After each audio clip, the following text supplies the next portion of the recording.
Philippine Hospital Association's webinar series for 2024. With the overall theme, healthcare delivery, facing the risks and embracing the rewards. We are on to another roster of interesting topics and learning, improving our healthcare delivery. Just a reminder of key guidelines for participation in Q&A. Your microphones are muted by default during the entire presentation. If you have questions about the topics, please type in the Q&A. You can see the icon located at the bottom of the interface. You may use the chat box to type your comments. Also, please answer the evaluation form that will be shared later after the lecture, after the opening forum. And your attendance is automatically captured when entering this webinar.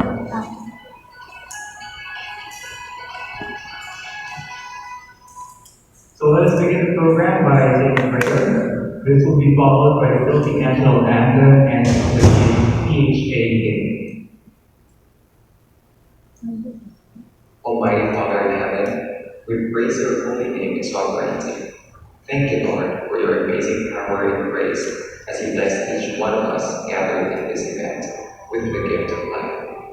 Thank you for the strength and hope that you grant us to live our purpose, for we know that no challenge will break us as long as we trust your unconditional love. Thank you, Father, for the incredible sacrifice and for every body and soul who protects and guides the path towards your divine will. Wherever we go, help us desire to become more like you and live with love, joy, peace, goodness, wisdom, and faithfulness. Let us be filled with your spirit as we rise to meet each new day with love. Father, we ask forgiveness for all things not righteous and wise. We trust your kind love. Help us resist temptation and seek your power and us to be saved. All our endeavors and words will be representatives of the Lord.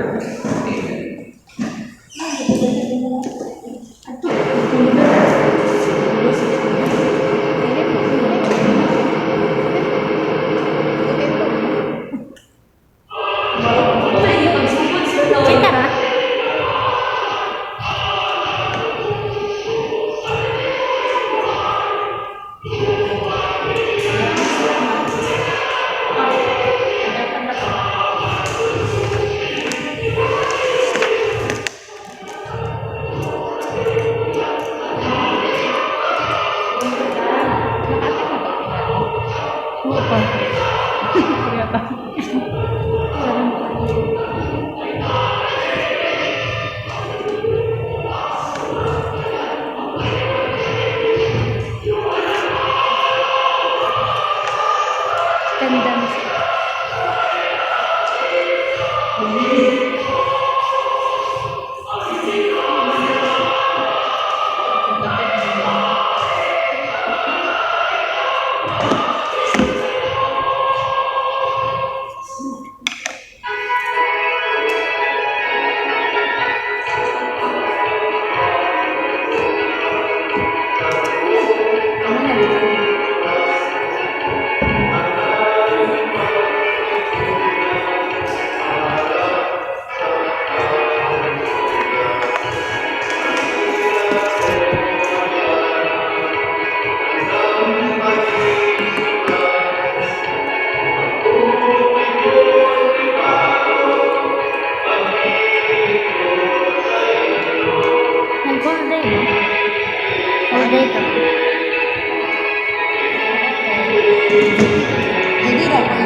Now, to give the opening remarks and acknowledgement, let's all welcome the Vice President for Government Hospital Affairs, Dr. Maria de Lourdes Sotayna. Daw. A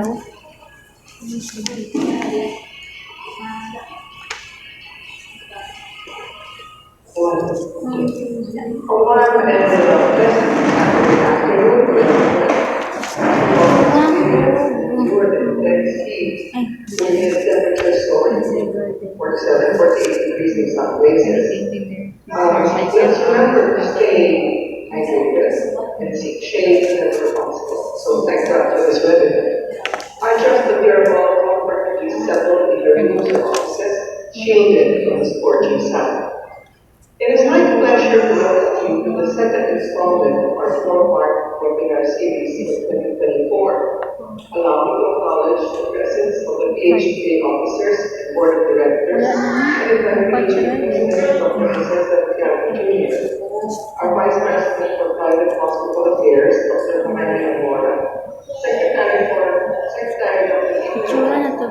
Treasurer Dr. Maria Isabelita Estrella, PRO Dr. Edward Mendoza, Directors, Vice President Dr. Lopez, Tony Dr. Castro, Dr. Rina Aguilera, Dr. Gerardo Tito Joseph, Dr. Carlo Bravia, our Executive Director, Mr. Timothy Calora, and our Legal Counsel, Attorney Janet Otego Perez. This afternoon, we are privileged to have Attorney Sharade Mercado Bradley, the Department of Health's Assistant Secretary for the Health Regulation and Facility Development Council. She brings us encouraging news as she presents the updates on regulatory and licensing guidelines at DOH. In addition, the PHA's legal counsel, Attorney Janet Otego Perez, will shed light on the revised IRR of Republic Act 10932 and Act strengthening anti-hospital deposit law, a topic of great relevance to all healthcare facilities grappling with the issue of hospital deposits. We also extend a warm welcome to our platinum sponsors, Juniper 3 Procurement Corporation and Brain Eye. Thank you for your support for member hospitals and your willingness to share innovations this afternoon. That's very greatly appreciated. Thank you also for our administrator, always there, always delivering. As we draw closer to the end of this message, I would like to share that we are in the midst of preparing for the PHA Coffee Table book, aptly titled Breathe, as we celebrate 75 years of PHA's commitment to leading, enabling, assisting, and protecting healthcare providers in their quest to deliver quality health services to the communities and patients that we serve. To our esteemed chapter presidents, we look forward to receiving your write-ups about your province and your culture to be included in the video. Let us share our stories and shine in dialogues. This is our time. 75 years only comes around once. So thank you very much, everybody, and enjoy the webinar. Thank you very much for that message, Dr. Otayna. Now, the President of PHA will have his time for message and updates. Please welcome Dr. Jose Santiago Jr.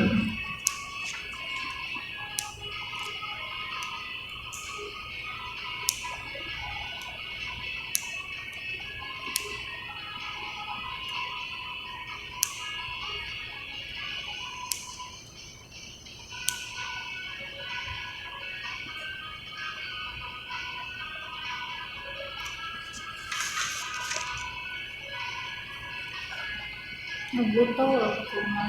Ang kupuna. Tapos kung kumali ko magpili kita, nagtanaw na pag-ita lang. Let's just wait a minute for Dr. Jose Santiago to reconnect. Saan ko siya din? Okay, there he is.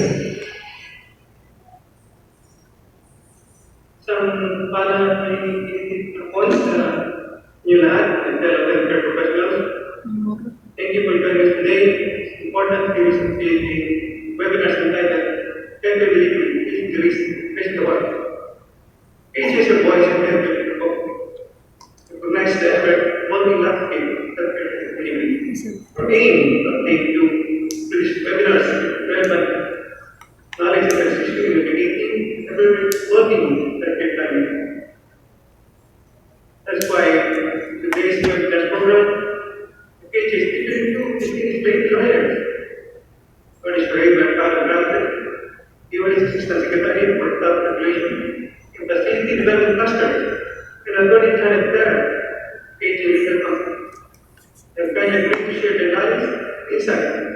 That's an important matter related to our operation.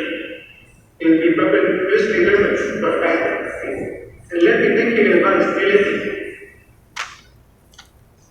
I was extend our gratitude to our platinum sponsors, University Procurement Corporation, and Brainbank, for supporting this knowledge endeavor for the members and for sharing their time and efforts today. Truly, we face philanthropies in our pursuit of self for all. However, amidst this is flying tremendous reward, opportunity to improve lives, was the several communities with passion and education is a very responsibility all to today. And as shared as mantra, that word, Karabini, it shall overcome, amplify. Allow me to share briefly with you a very important application of the term. This year, the Philippine National Association celebrating 75th year time of jubilee. We have overcome. All give ourselves a big hand. We have organized several events for all of us. Take from the annual national convention and exhibits in November. We will all have an in-person event at the convention in Manila. On August 15, we imagine that year, HSF and beyond. It will encompass the school, the topic, the environment, sustainability, plastics, climate change, leading the generous theme, artificial intelligence, applied mass collaboration, and the visual panel discussion of government ministry. Expect more details for this event in your email inbox. Each will come up with a very talkative room. Really, so contributing stories. The church will come in a conference space below. We will teach them what are the words and practical best practice, infection control and prevention. Year 11 word, year 11. Wala ko ito mo. This year we also have the East Eastern Aging Contest, as the theme competition of all our hospital employees. All extra excited for our Diamond Jubilee celebration. We uncover still the talent of our hospital staff. The annual national convention is looking for me to become another blockbuster. 150. Hope your attendance ready to make this visit filling up. Lastly, for this event, giving my usual recommendation to the organizers. First, content for putting together this very informative program. Encourage you all of you to actively participate, ask questions, and share your experience. Thank you. See you in the virtual classroom. 1 page. Sakto 120. Hindi na rin din. Thank you very much for the message, Self-Person Piano.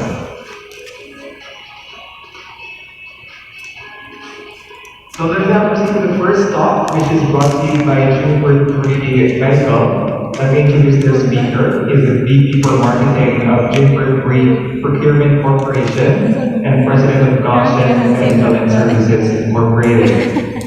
He's the project head for Thermal Oxidation Process System, which is a waste management system.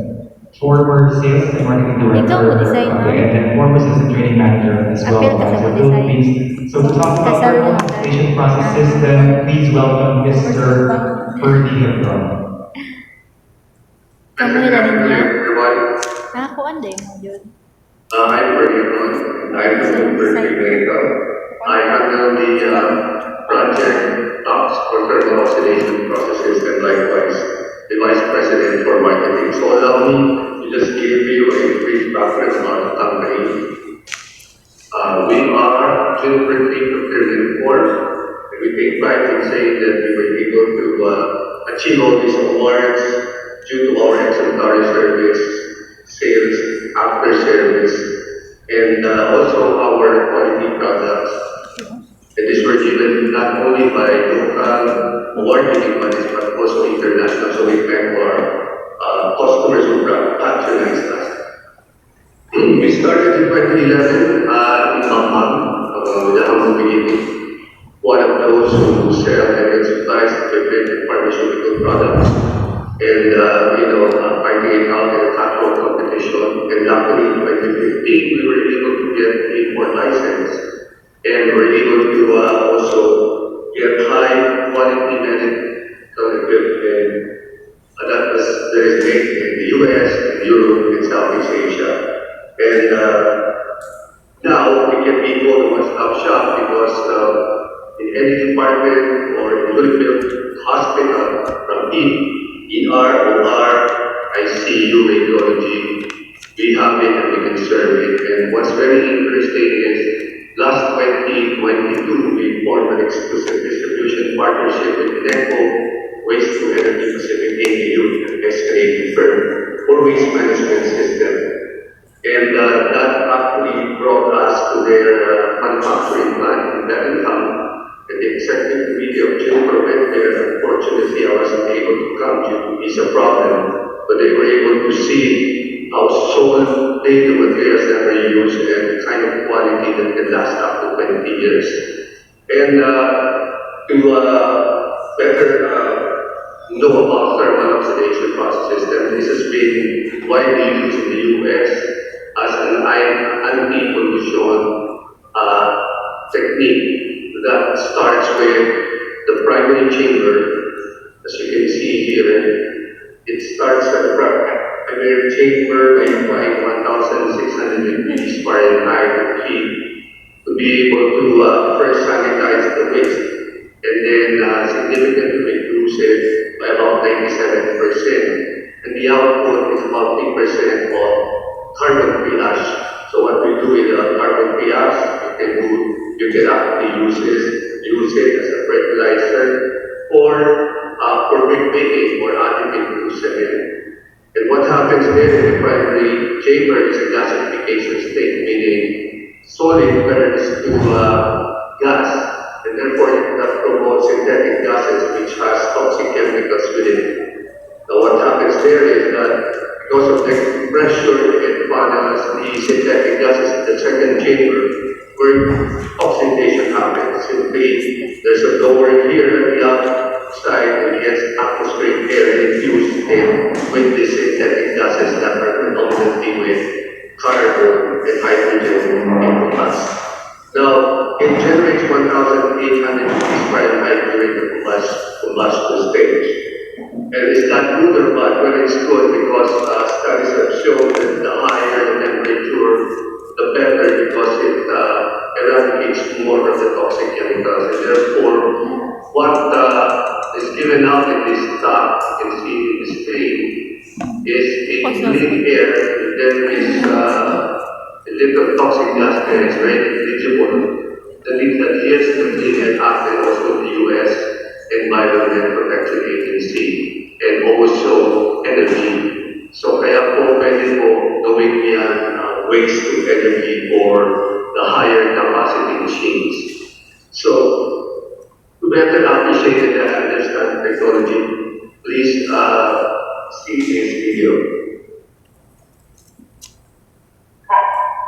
Thermal oxidation processing system uses the two-stage thermal decomposition process. This process has been recognized and acclaimed for its efficiency and positive environmental impact. This is one reason why Eneco's technology is the only method of waste disposal allowed in the Philippines. These are to give you units for industrial purpose. Recognize that Tom's safely handle their waste, completely eliminate the for landfills, and contribute no environmental damage. Tom's consists of multiple gasification modules and a syngas oxidation module. Tom safely disposes of a wide variety of waste while simultaneously providing a steady supply of energy. When carbon-based material is heated, it gasifies or transforms from a solid to a gas. Gasification, or low-impact thermal decomposition, can convert about 97% of the original volume of the material from a solid to a gas. The gasified waste becomes synthetic gas, or syngas, which when mixed with oxygen in the oxidation module, is completely combusted, releasing large amounts of energy. Tom's gasification system is safe and controlled. Everything is contained within the building, releasing no apparent or irritants. Mechanically, TOPS is easy to service. This is because the lack of internal moving parts allows for maintenance to be done during continued operation. The TOPS technology solves local waste challenges. It is our cutting-edge process that allows us to meet strict environment. So this is actually the smaller units that is from 1 ton capacity per day up to 5 tons capacity, which is called the portable containerized.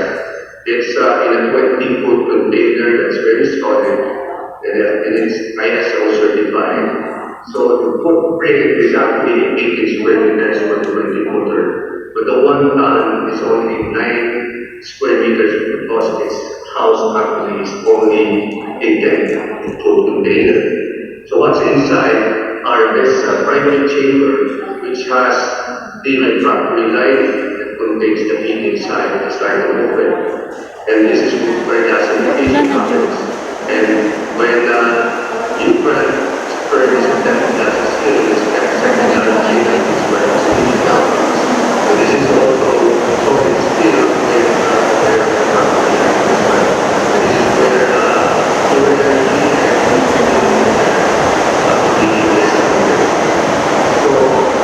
comes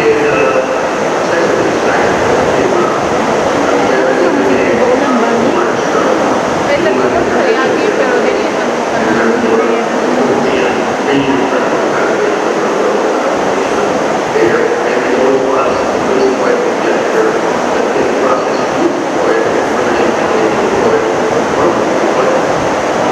so what's good about this waste injector is it helps the machine do the processing of the garbage, and therefore it becomes more efficient in the long run because this is LPG or something. Long run, it shuts down the LPG consumption, and it was using the garbage. Recording na nila. This is the fuel power consumption computation. It's using the power consumption every month because the only electricity that here is Sa engineering naman na. Sa kanina.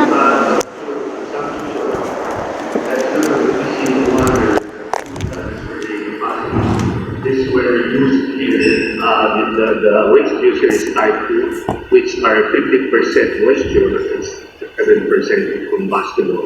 And you can see here the weight per load is a minimum of 44 kilograms per load every 20 minutes, and the maximum is 130 kilograms also every 20 minutes. And you can see in 18 hours, it was able to generate or process 1.6 tons. And that is actually, if you remove the 1 hour preheating and 5 hours cooling, this is equivalent to only a 12-hour process.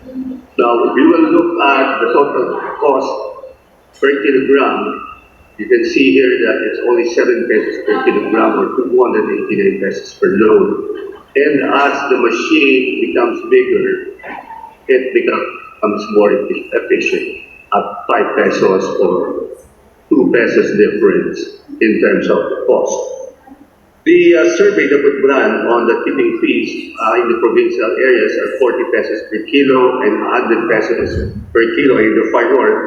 And if you have 1,000 kilograms of hospital waste, that means your savings is about 40,000 pesos per day and 100,000 pesos per day. If you will be using TOPS because you'll be already free from hauling because there will only be about an output of 3% of what you process. In the Metro Manila, you have 25 to 50 pesos per kilogram, or in pesos, that's 25,000 to 50,000 if you have 1,000 kilogram volume of waste per day. Now, these are the types of waste that TOPS can process: the industrial, hazardous waste, medical waste, agricultural waste, but better that nature because this is actually better that you bury it and it turns into an organic fertilizer.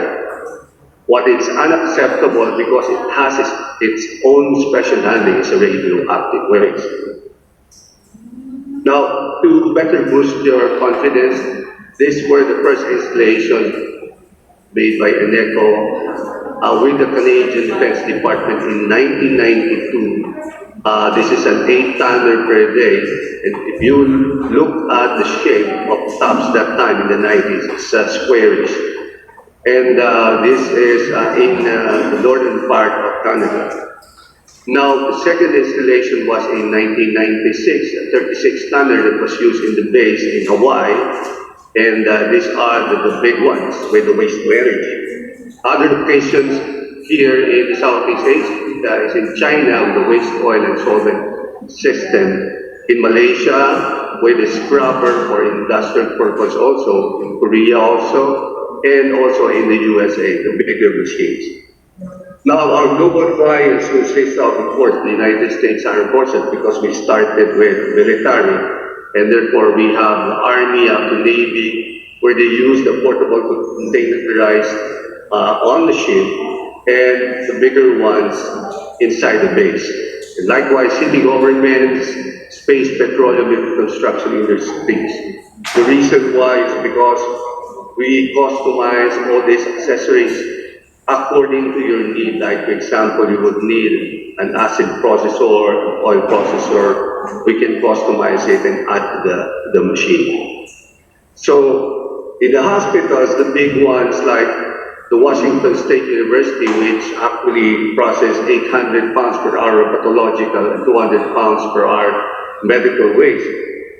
The EPA results show that the most dangerous toxic gases, which are dioxins, or this particulates called dioxins and furans, is 100 times less than the US emission standard of 0.2 toxic equivalent. Now, we are patented, nobody can claim that we're the same as top. We're patented for 20 years, so the patent expires in 2037. And we are also environmental technology verified by DOST. And likewise, we have been emission tested by the DNR, National Solid Waste Management, way back 2002. And this certification from DNR Region 7 of the Central Visayas paved the way for our entry to the Mactan Economic Zone Authority, where we were able to sign a memorandum of understanding last 2019 to install our first tops, which is a 2 units of the 5 tonners. As you can see, in January, we are already constructing the plant. The tops machine is already there, and this is a plug-and-play machine that only needs to be connected to plumbing and electric connections, and the following day you can start to operate it. So last April 11th, I was there and we saw the machines are already in place, and they're just waiting for the completion of the plant so as to be able to start the operation this end of May. Another one will be coming in the Philippine Economic Zone Authority in Rosario, Cavite. This will be operational tentatively by December 2024. These are 5 units of 5 tonners that can generate a waste of energy. So this one is about a total of 25 tons per day. And our first hospital installation is in Olongapo City, Multi-Care Medical Center. This we will install the middle of the year. They actually chose the 2 tons because their capacity is only 1 ton per day, and they will be actually servicing the neighboring hospitals, and they will actually be profiting from it because they will be the one asking for the tipping fees on hauling the processing. And in a nutshell, TOPS is an eco-friendly waste disposal solution. Of course, there's nothing that can beat this technology because it's a burn thermal treatment technology that can reduce waste up to 97%. And of course, the 3% in the form of carbon-free ash means also fertilizing the soil. You can actually use it as fertilizer or an additive to cement or for brick making. And has no emission, foul odor, or any seepage effluent or liquid will make the environment really clean. And of course, the first and foremost is the preservation of Mother Earth. That ends my presentation, and thank you very much for listening. And see you during the Q&A. Thank you very much, Mr. Hebron of Juniper 3 for that presentation. Now, if you have questions, you may type in the Q&A box and he can reply to you, or you can wait till the open forum for the live answer of the questions. Now, let's go to the main topic, which is the 2024 updates on DOH regulatory policies. Our speaker is the Assistant Secretary of Health of the Health Regulations and Facility Development Cluster. Please welcome Attorney Sharade Mercado Grande. Good day to everyone. On behalf of our Secretary, Dr. Tudoro Erbosa, I am Attorney Sharade Mercado Grande, Assistant Secretary of Health for the Health Regulations and Facility Development Cluster. I will be providing you updates on the policies and guidelines of the regulation of hospitals and services issued by the Department of Health through the Health Regulations and Facility Development Cluster and the Health Facilities and Services Regulatory Group.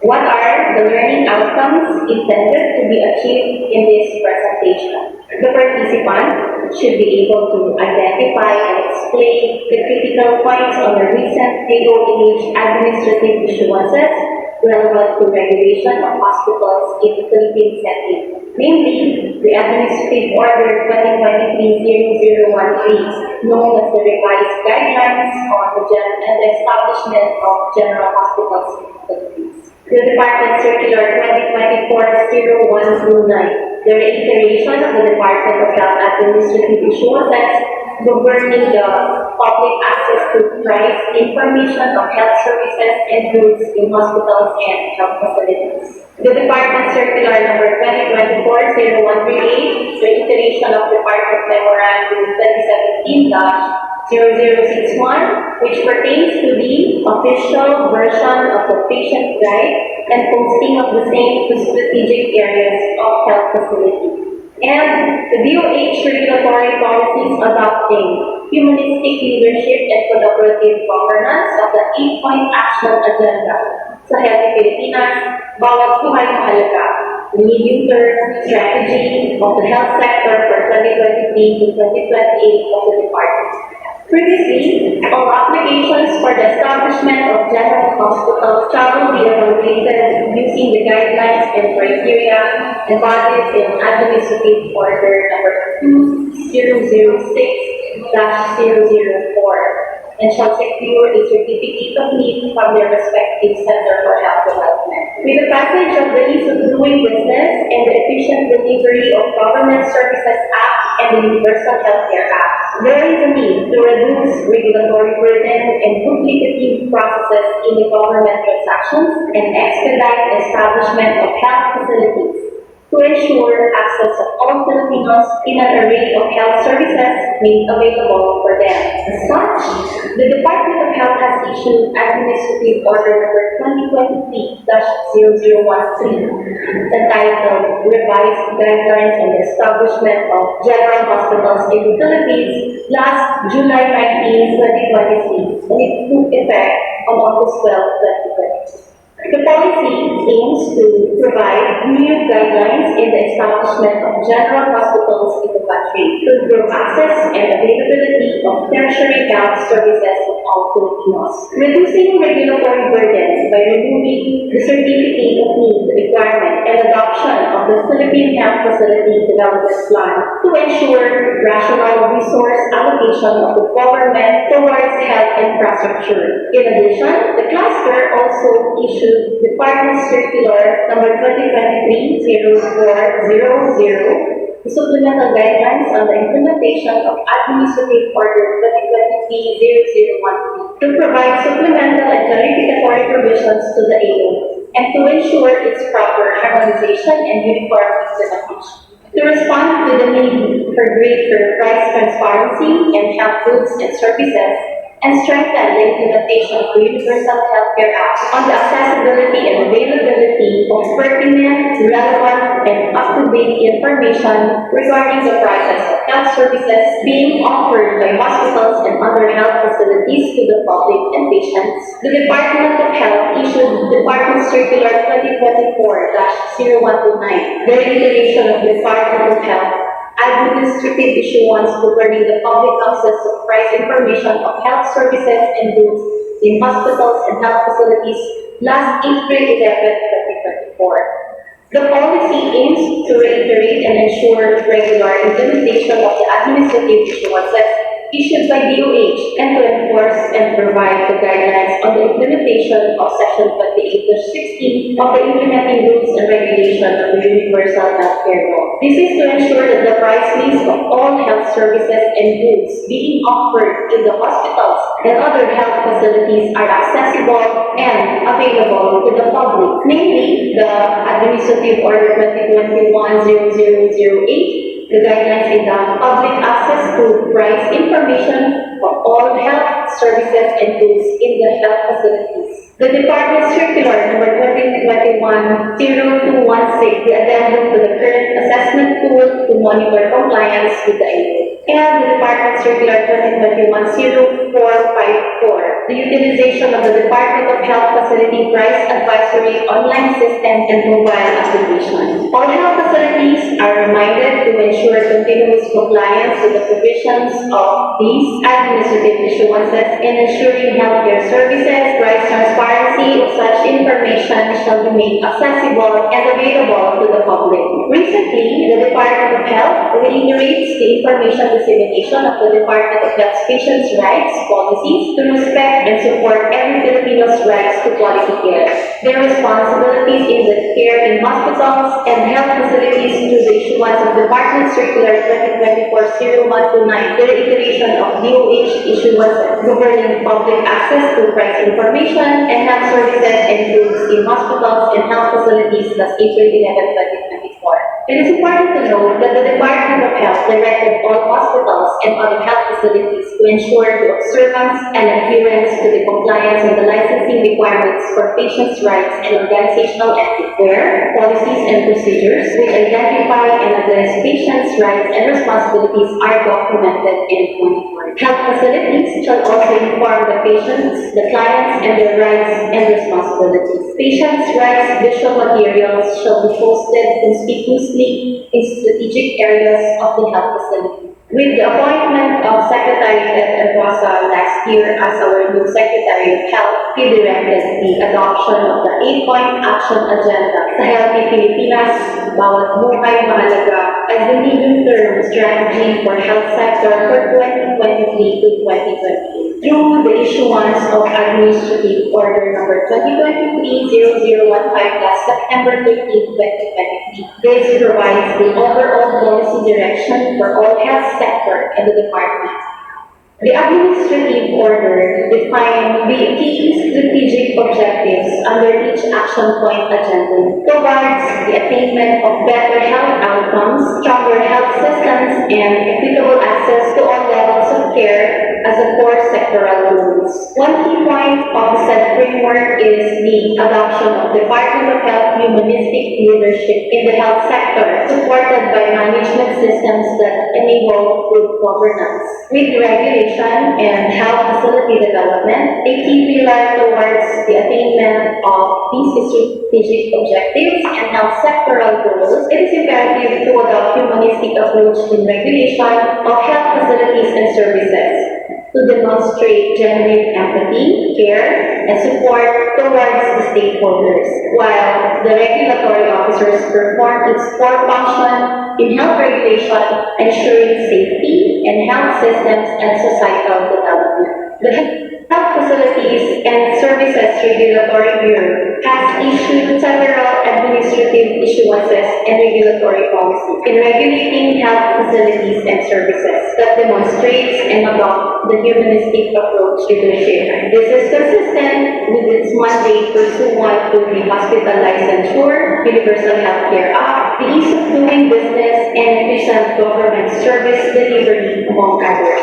Some of these policies are the following: to improve responsiveness to the needs of cancer patients, making quality and safe healthcare accessible and affordable in alignment with the goals of the National Integrated Cancer Control Act and its current directive of the National Integrated Cancer Control Council. The Bureau has issued Department Memorandum Number 2023-019, the interim guidelines in the implementation of specific provisions for Cancer Specialty Hospital and Cancer Specialty Center in General Hospital last September 11, 2023, which provides for a 5-year grace period for cancer treatment facility to comply with licensing requirements on the minimum authorized bed required for cancer patients vis-a-vis with the current transitory provisions on teaching and training accreditation, cancer-related research, and physical plant requirements provided by the current governing regulatory policies. The succeeding issued policies adopting humanistic leadership provide interim guidelines in the regulation of clinical laboratories and similar facilities pursuant to the implementation of Administrative Order Number 2021-0037, titled The New Rules and Regulations Governing the Regulation of Clinical Laboratories in the Philippines. The first policy issued last June 1, 2023, the Department Circular Number 2023-0245,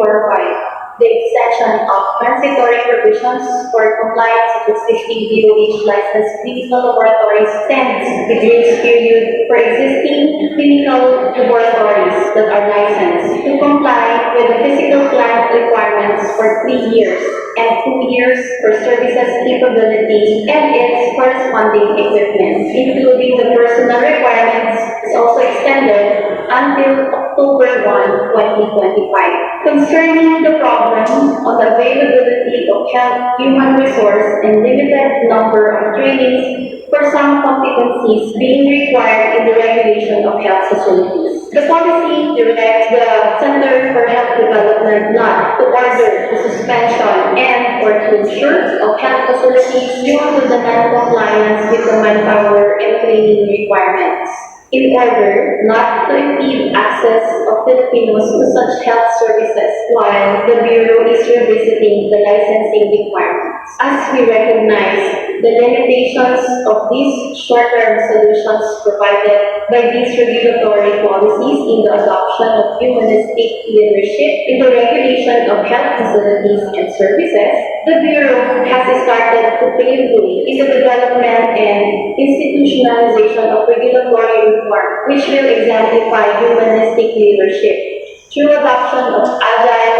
risk-based, and humanistic strategies in accordance with the national policy on regulatory management system and Philippine good regulatory principles to strengthen yet emphatic governance of health facilities and services. This is to aid in the establishment of a strong health system in the country pursuant to the national objectives for health and health sector strategy for 2023 to 2028. This includes the institutionalization of regulatory reform framework towards agile and risk-based regulations of health facilities and services, which has been approved by the Department of Health Executive, and the institutionalization of the regulatory impact assessment in the HFSRB pursuant to the Ease of Doing Business law. The Bureau also partnered with Asian Development Bank for technical assistance on the transition to risk-based health facility regulation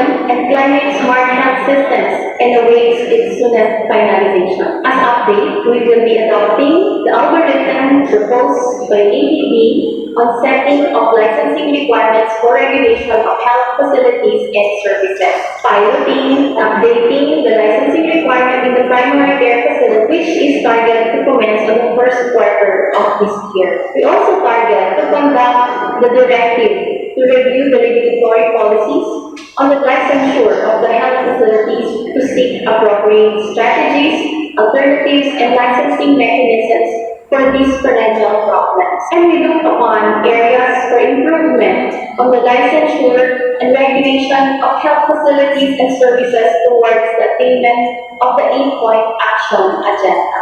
Should you need clarifications or if there is anything we can assist you with, here are our contact details. Thank you for your time dahil sa Healthy Pilipinas, bawat buhay, mahalaga. Thank you very much for that presentation, Attorney Mercado Grande. Once again, if you have questions for the recent topic, please type in the Q&A box to be accommodated during the open forum. Now, our next main topic is revised IRR of RA 10932, an act strengthening the anti-hospital deposit law. To present is the legal counsel of the Philippine Hospital Association. Please welcome Attorney and Dr. Janet Ponqueco Perez.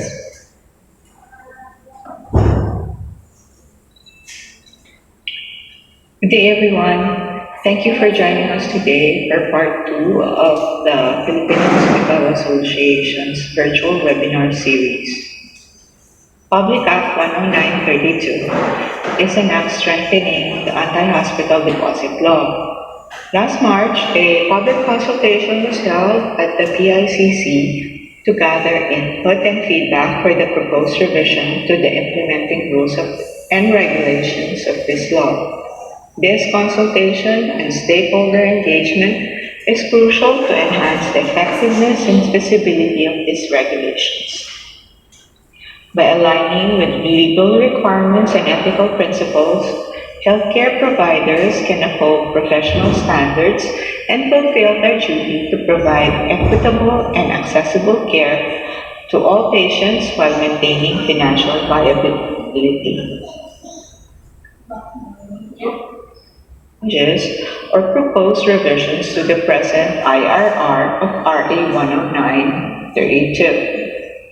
This is a critical issue in the imposition of hospital deposits, which often pose significant financial barriers to patients seeking medical treatment. Consultation with healthcare professionals, legal experts, policymakers, stakeholders, especially the hospitals, to understand the current landscape and identify areas for improvement is crucial to ensure effectiveness of the law and compliance with these rules and regulations. Access to health care is a fundamental right, and no individual should be denied medical care due to their inability to pay upfront deposits or costs. Equitable access to health care for all must be ensured. RA 10932, signed into law in 2017, increased the penalties for the refusal of hospitals and medical clinics to administer appropriate initial medical treatment and support in emergency or serious cases. It strengthens the anti-hospital deposit law, amends BP 702, enacted in 1984 as amended by RA 8344. Crafting anti-hospital deposit implementing rules and regulations requires a comprehensive and systematic approach. It also requires periodic evaluation and should be revised as needed to address evolving needs and ensure its continued relevance and effectiveness. These regulations are designed to protect patients' rights, promote financial transparency, and uphold the principles of healthcare accessibility and affordability. Therefore, stakeholder engagement is very important. Feedback from the various stakeholders, including the healthcare providers, the patients, the patient advocacy groups, insurance, government agencies. This ensures that the regulations are practical and effective. These programs can help mitigate financial barriers to healthcare while demonstrating the hospital's commitment to serving the community. Article 2 of the proposed revision pertains to general provisions and definitions. It's pretty much similar to the present rules and regulations. I won't go over that, so let's just dive right into the heart of the matter. Article 3, it provides for the prohibited acts and penalties for this act and expounded on these provisions as compared to the present IRR. In emergency or critical situations, it is prohibited for any owner, CEO, director, manager, or other hospital or clinic staff, including medical practitioners, to number 1, ask for or accept any payment before providing basic emergency care or admitting a patient. They should also not accept any payment or ask for any payment before providing basic emergency care or admitting a patient. They should also not deny necessary medical treatment to prevent severe outcomes such as death, permanent disability, or in the case of pregnant women, lasting harm to her unborn child, or even this includes delivering outside a medical facility. The actions mentioned in Section 1 are not subject to punishment if the hospital or medical clinic lacks the necessary medical capabilities. In such cases, the attending physician has the authority to transfer the patient to a facility that can offer appropriate care, as long as the patient or their next of kin will consent to the transfer. Of course, if the patient is unconscious or incapable of giving consent or unaccompanied, the physician can proceed with the transfer without explicit consent. Another exception is that the receiving hospital or medical clinic must agree to accept the transfer. And number 3, the transfer takes place or should take place only after administering essential emergency treatment and support to stabilize the patient. It should be and must be confirmed that the transfer is less risky than the patient remaining in their present condition. With regards to the receiving or to the hospital or referral hospital, upon being informed about the medical grounds for the transfer, no hospital or clinic should reject admittance to the patient, nor should they demand upfront payment from the patient or their next of kin. The revised IRR also provides for strict rules that need to be complied with when transferring patients to another institution. Patients should only be transferred to the nearest hospital or medical clinic with suitable facilities after proper referral and acceptance. In cases of serious emergencies, patients should not be left without adequate medical support until they have been handed over to the receiving facility, even after they have been stabilized. Looking for an available ambulance is another instance where hospitals encounter difficulties when transferring patients. In situations where the hospital or medical clinic lacks an available ambulance for the emergency patient transfer, the originating facility must ensure. So, the hospital must see to it that the local government unit where it is situated will permit the free use of its emergency vehicle for transporting the patient to the appropriate care facility. The hospital or clinic also needs to send a nurse with ACLS certification in the emergency vehicle. Once the patient is no longer in a state of emergency, The hospital should inform them that they must abide with the internal policies of the hospital.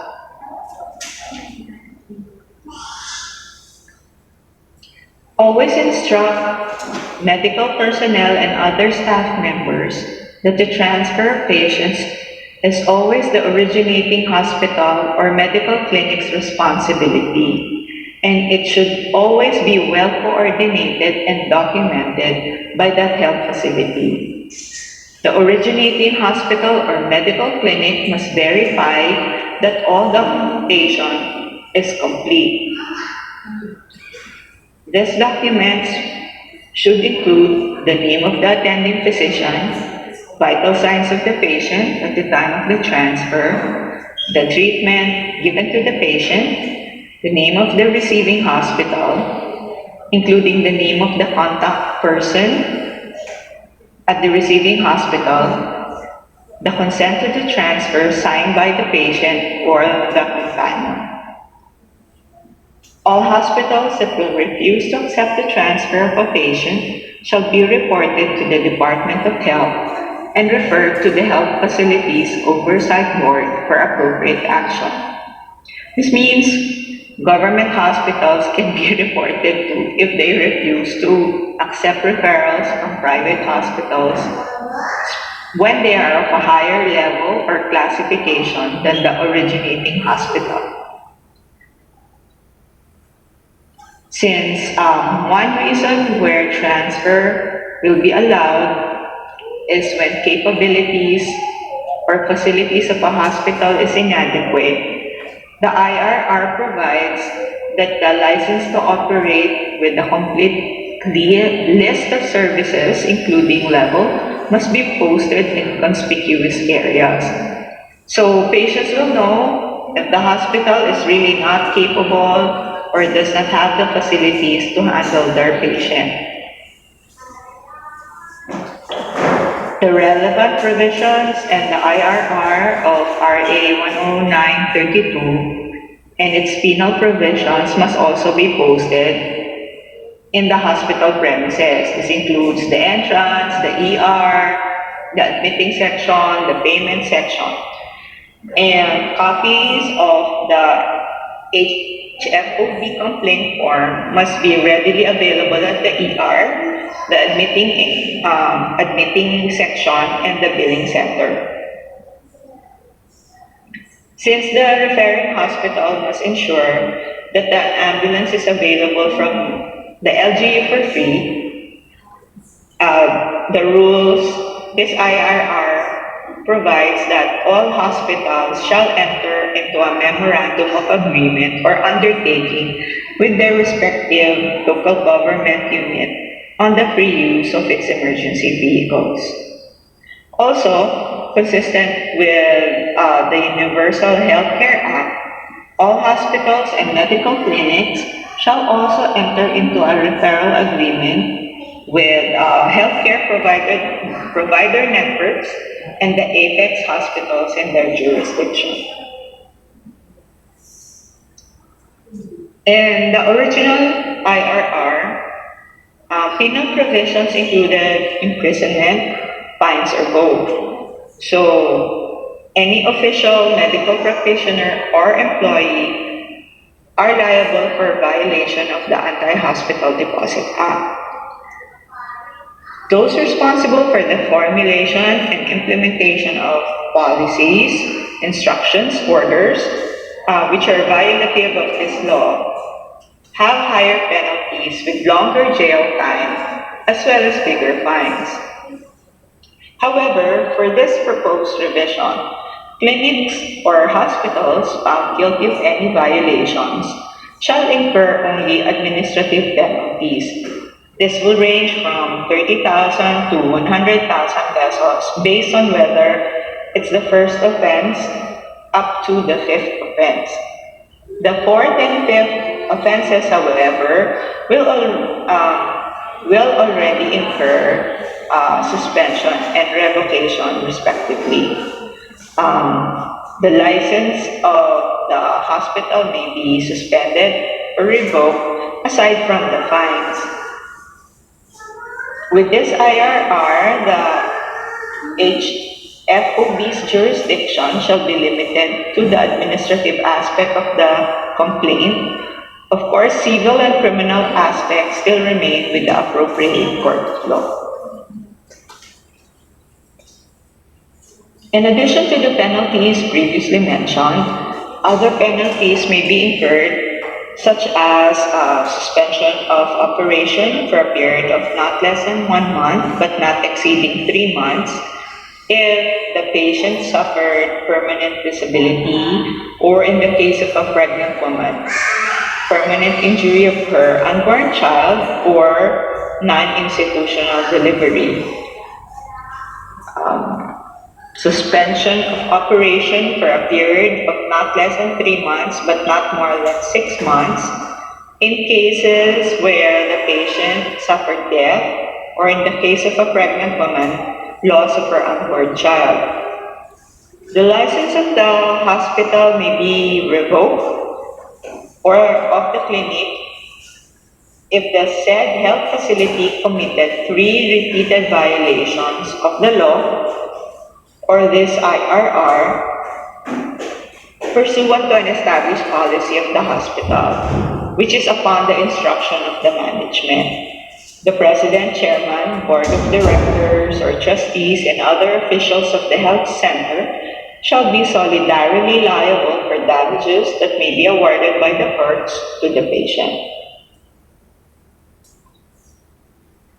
There is a presumption of liability against the facilities or its officials, doctors or employees. Responsibility will be placed on hospitals, medical clinics, and practitioners implicated in breaching this law and its IRR upon the concurrence of the following. Number 1, the hospital, medical clinic, or any of its staff members decline to provide the necessary initial medical treatment and support to the patient. Number 2, the denial is based on a policy or practice that requires deposits or advance payments for patient confinement or treatment. Number 3, the denial mentioned led to severe consequences. This includes death, permanent disability, or harm to an unborn child in case of a pregnant woman. This was similar to the original IRR, but they removed the provision that the presumption can be overcome by presentation of evidence that one of the requisites is not present. The Health Facilities Oversight Board has similar composition, but the original IRR only specified that there's one of the representatives from the NGO advocating for patients' rights must be a licensed physician, while in the proposed revision, it already provided a specific composition. This will be a licensed physician, a representative from the patient's group, and a lawyer. Maybe the private health institutions have included in their feedback, they should also be allowed 3 representatives, the same as the NGO. And for the function, it's basically the same. The HFOB has the primary function of handling all the complaints or violations of RA 10932 and its IRR.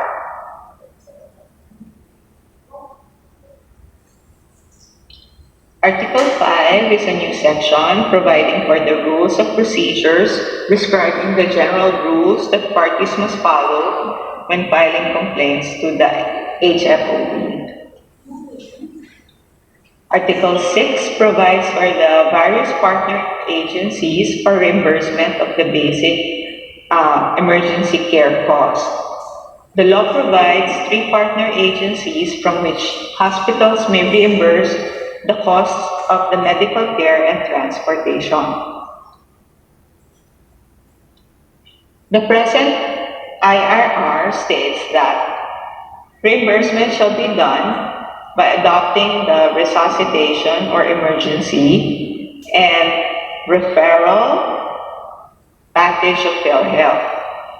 and membership will be processed through the point of service program in cooperation with a government facility.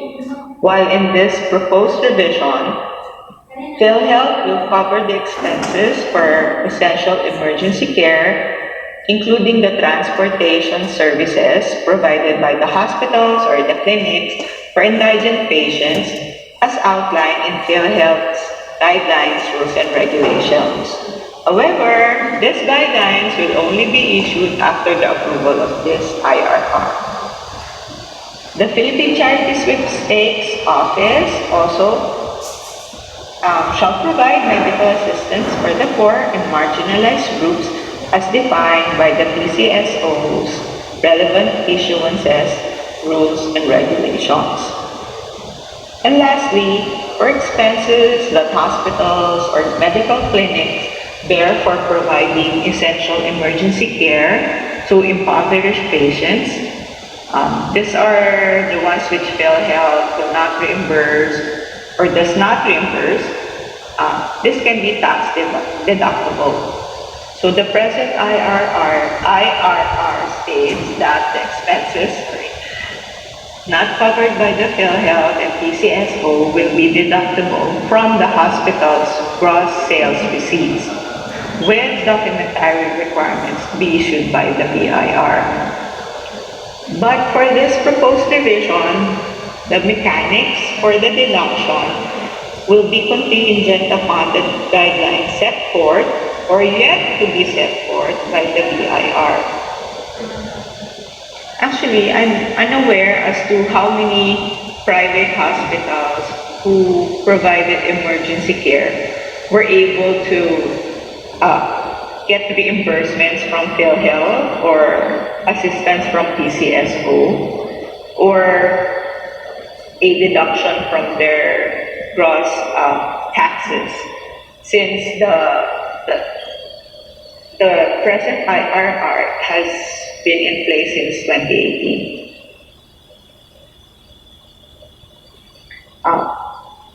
To determine the effectiveness of the anti-hospital deposit regulations in achieving its objectives, evaluation and review must be periodically performed. Feedback must be gathered from the stakeholders, of course, assess compliance levels, and identify any emerging challenges or areas for improvement, so that the regulations may be revised as needed. This is important so that evolving needs may be addressed, and this will ensure the continued relevance and effectiveness of the IRR and the law itself.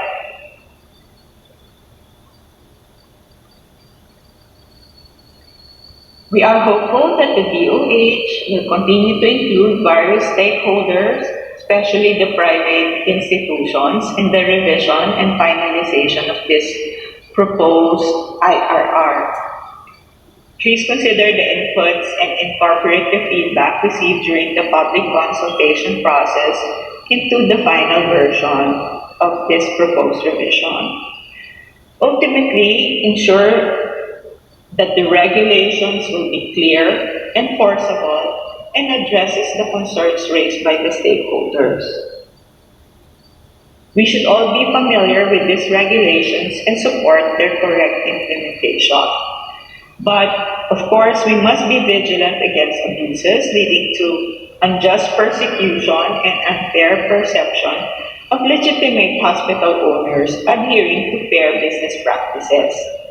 We must all strive to ensure the profitability of our hospitals while complying with this anti-hospital deposit law by employing strategic approaches that balances financial sustainability with patient accessibility and quality care.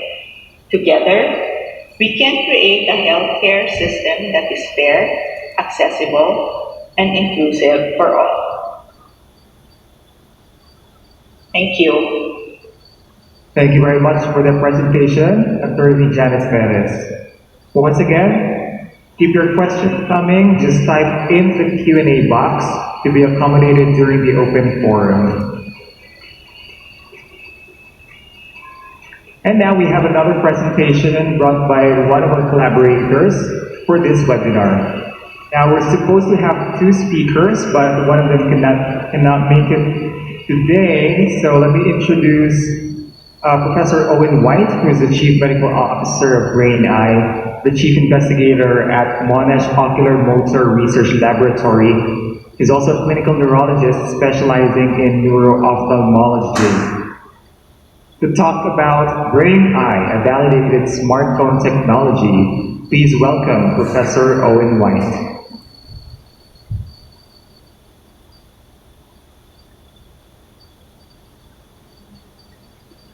Thank you. I will have it set up in just a moment.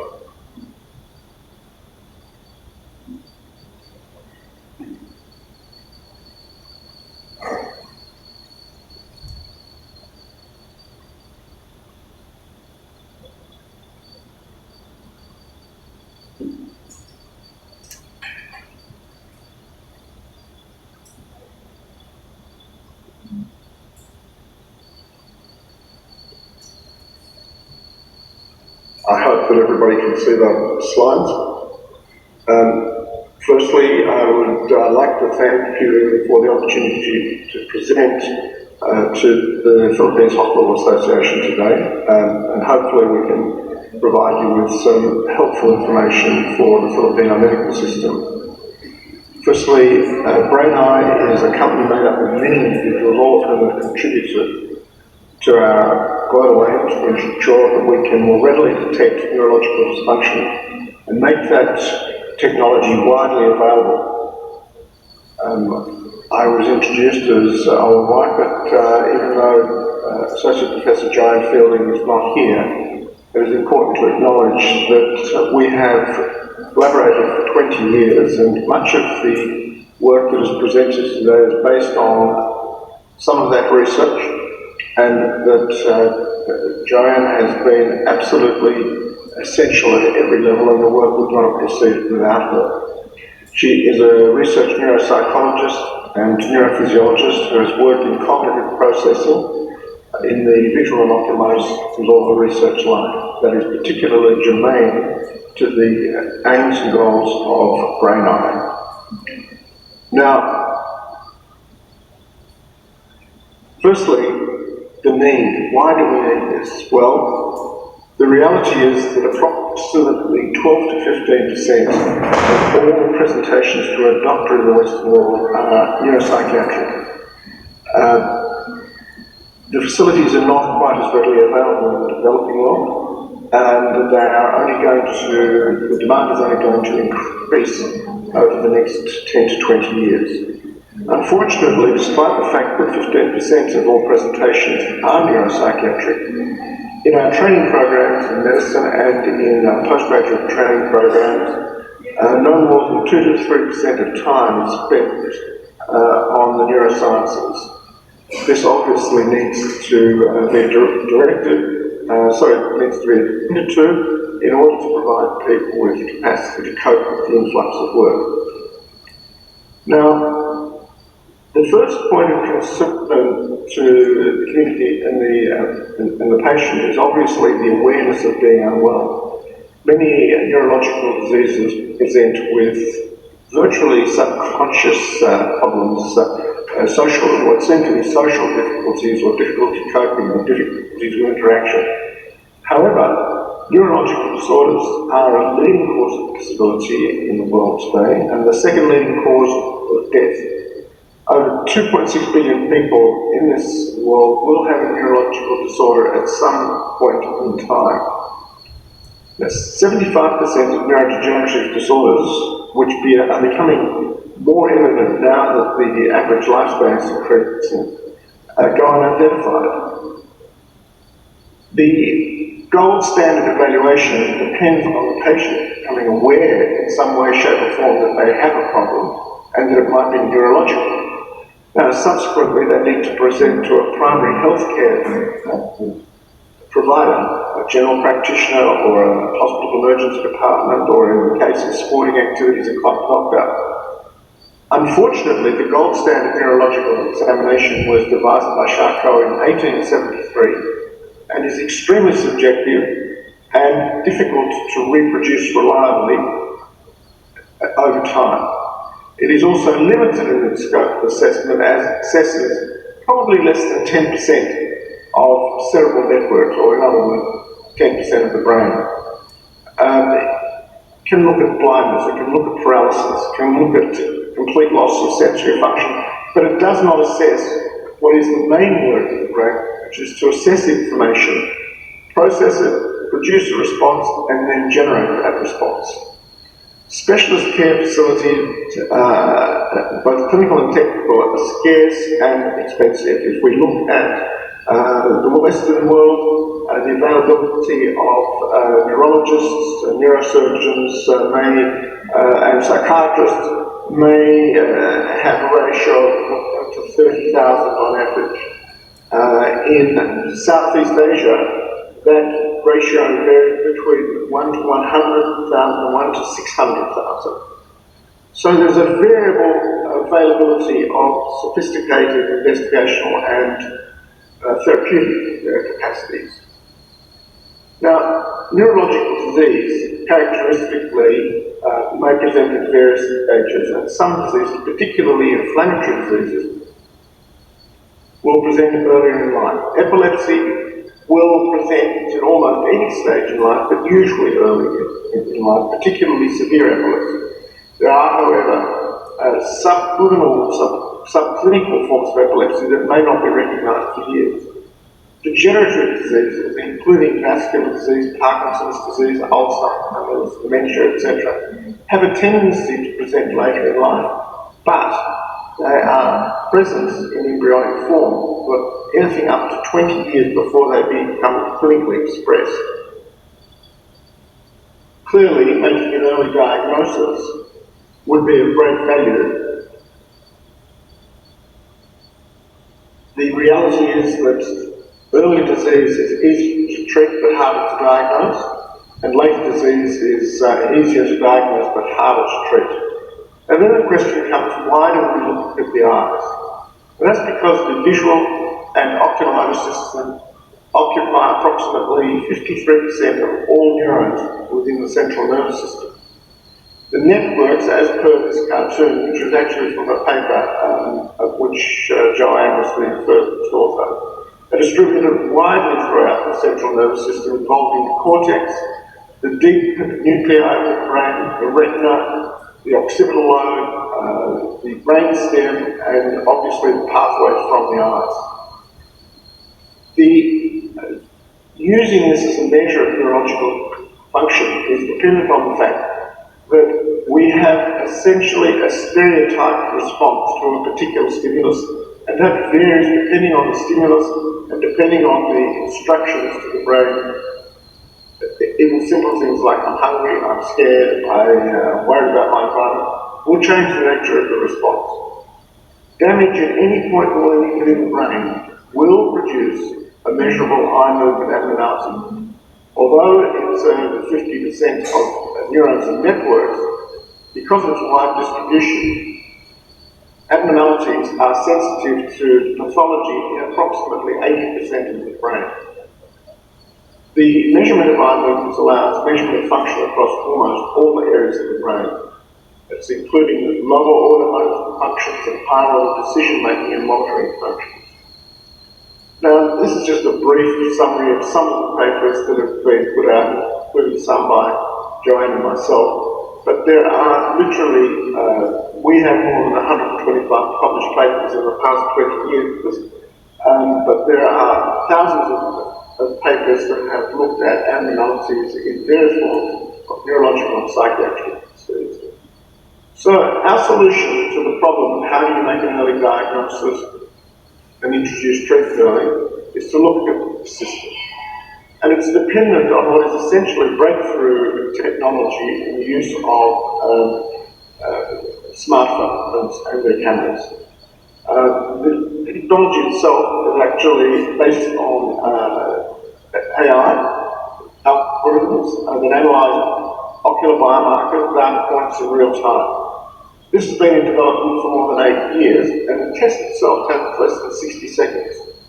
As I mentioned previously, it is dependent on scientifically proven capacity for eye movement bodies to characterize neurological abnormalities, including injury, inflammation, neurodegenerative disease, and infections.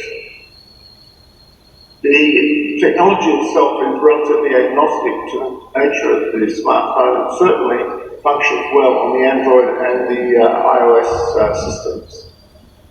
The tests are dependent on smooth pursuit, which is the equivalent of following the finger, which most doctors do in the absence of knowing really what they're looking at or what to do with the information, and the pupillary light reflex.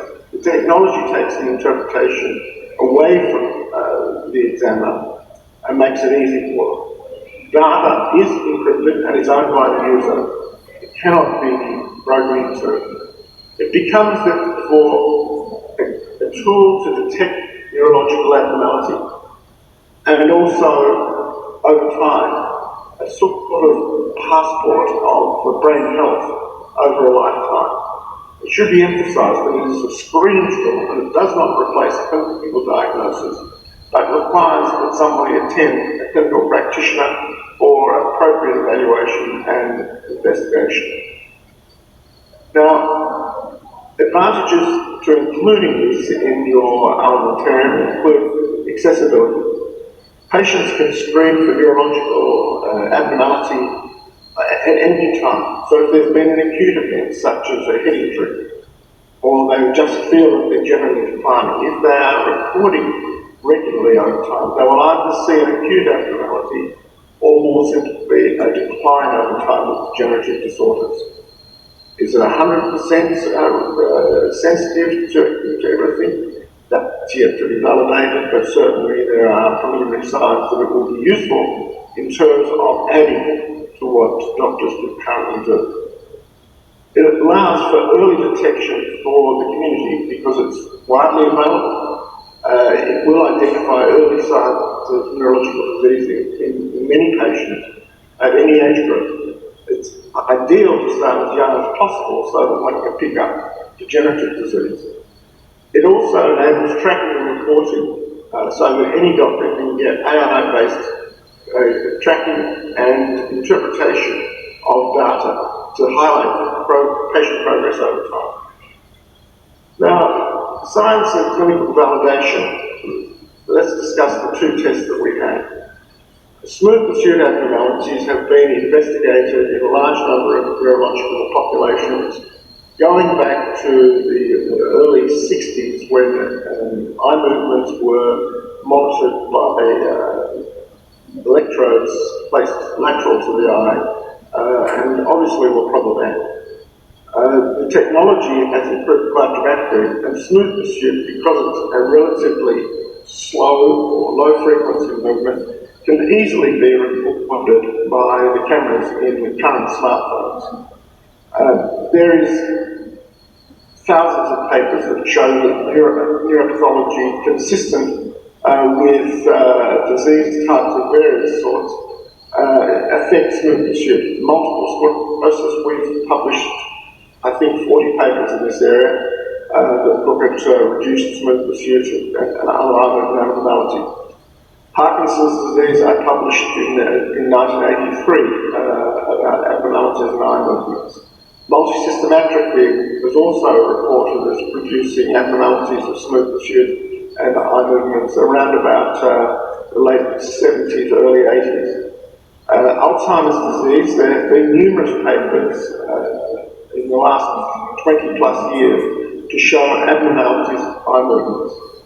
Cerebellar disorders, motor neuron disease or amyotrophic lateral sclerosis, and importantly, minor traumatic brain injury, all show characteristic eye movement abnormalities. Now, the pupillary light reflex is used more to assess the pathways from the eye to the brainstem and the brainstem. So optic nerve injury, ocular nerve damage, and brainstem lesions such as tumours may certainly be affected. There is a substantial literature on pupil abnormalities in minor traumatic brain injury. it's necessary to be aware that some medications that dilate the pupils and some that constrict the pupils can produce abnormalities of pupil responses, but provided we know about this at the time, useful information can still be obtained. Pupillary light reflex changes have been taken into consideration as potential markers for degenerative diseases, including Alzheimer's disease. They look primarily at maximum velocity constriction and maximum constriction acceleration. There is also some ongoing work looking at its use in myasthenia gravis. Abnormalities have been reported over many years, and in our laboratory we're looking at that at the moment. So, this is what the brain-eye scientific evidence is based on. We have a normative database of over 25,000 tests undertaken to date. We have a concussion study undertaken in conjunction with the Australian Football League and looking at 16 professional clubs, more than 300 male and female players. The studies showed that we are 100% sensitive to concussion by comparison with the diagnosis made by club doctors, with 84.6% specificity. We also have an RGB validation study looking at both the conventional camera and the infrared add-on. Retest reliability has been evaluated in over 100 individuals tested twice, 2 days apart.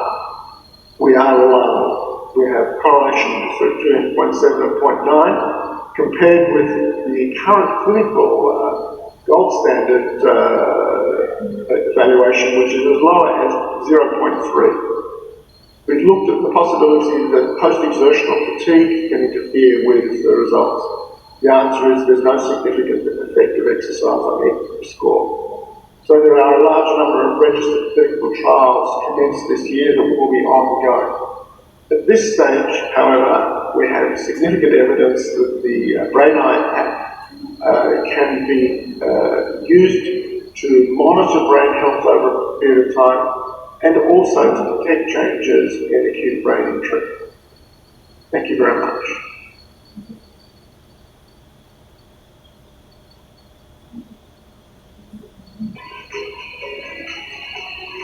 All right, thank you very much, Professor White and Brain-Eye for that presentation.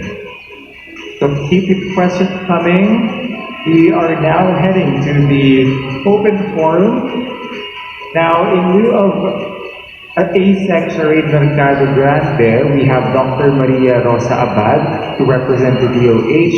Also with her is Ms. Shaira Pacquiano, Standards Development Division of DOH. And for Brain-Eye, there are more representatives together with Professor Owen White, just in case there are questions that are best answered by others.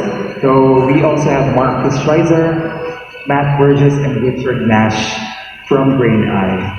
Now, there is no need to introduce really our in-demand moderator. Please welcome attorney and Dr. Bu Castro. Yes, good afternoon everyone. And this is the second package of our webinar, and we are in the open forum section. Good afternoon, our speakers. Where are the others? Please show them in the monitor so that we can start the question and answer.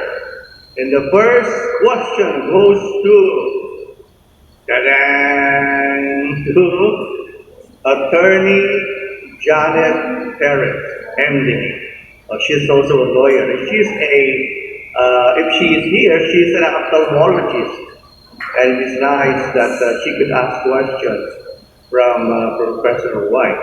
So anyway, the question to Attorney Janet Perez is, from Dr. June Adriano, what is your stand as private hospital owner regarding the new amendments to the anti-hospital deposit law regarding this?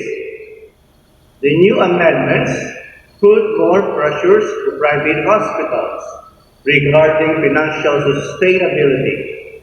Paano po kung naibigay mo na lahat ng ni-require ng bagong amendment sa patient Tapos, wala palang pambayad ni Kusing. Walang kung saan kukunin ng private hospital yung losses doon.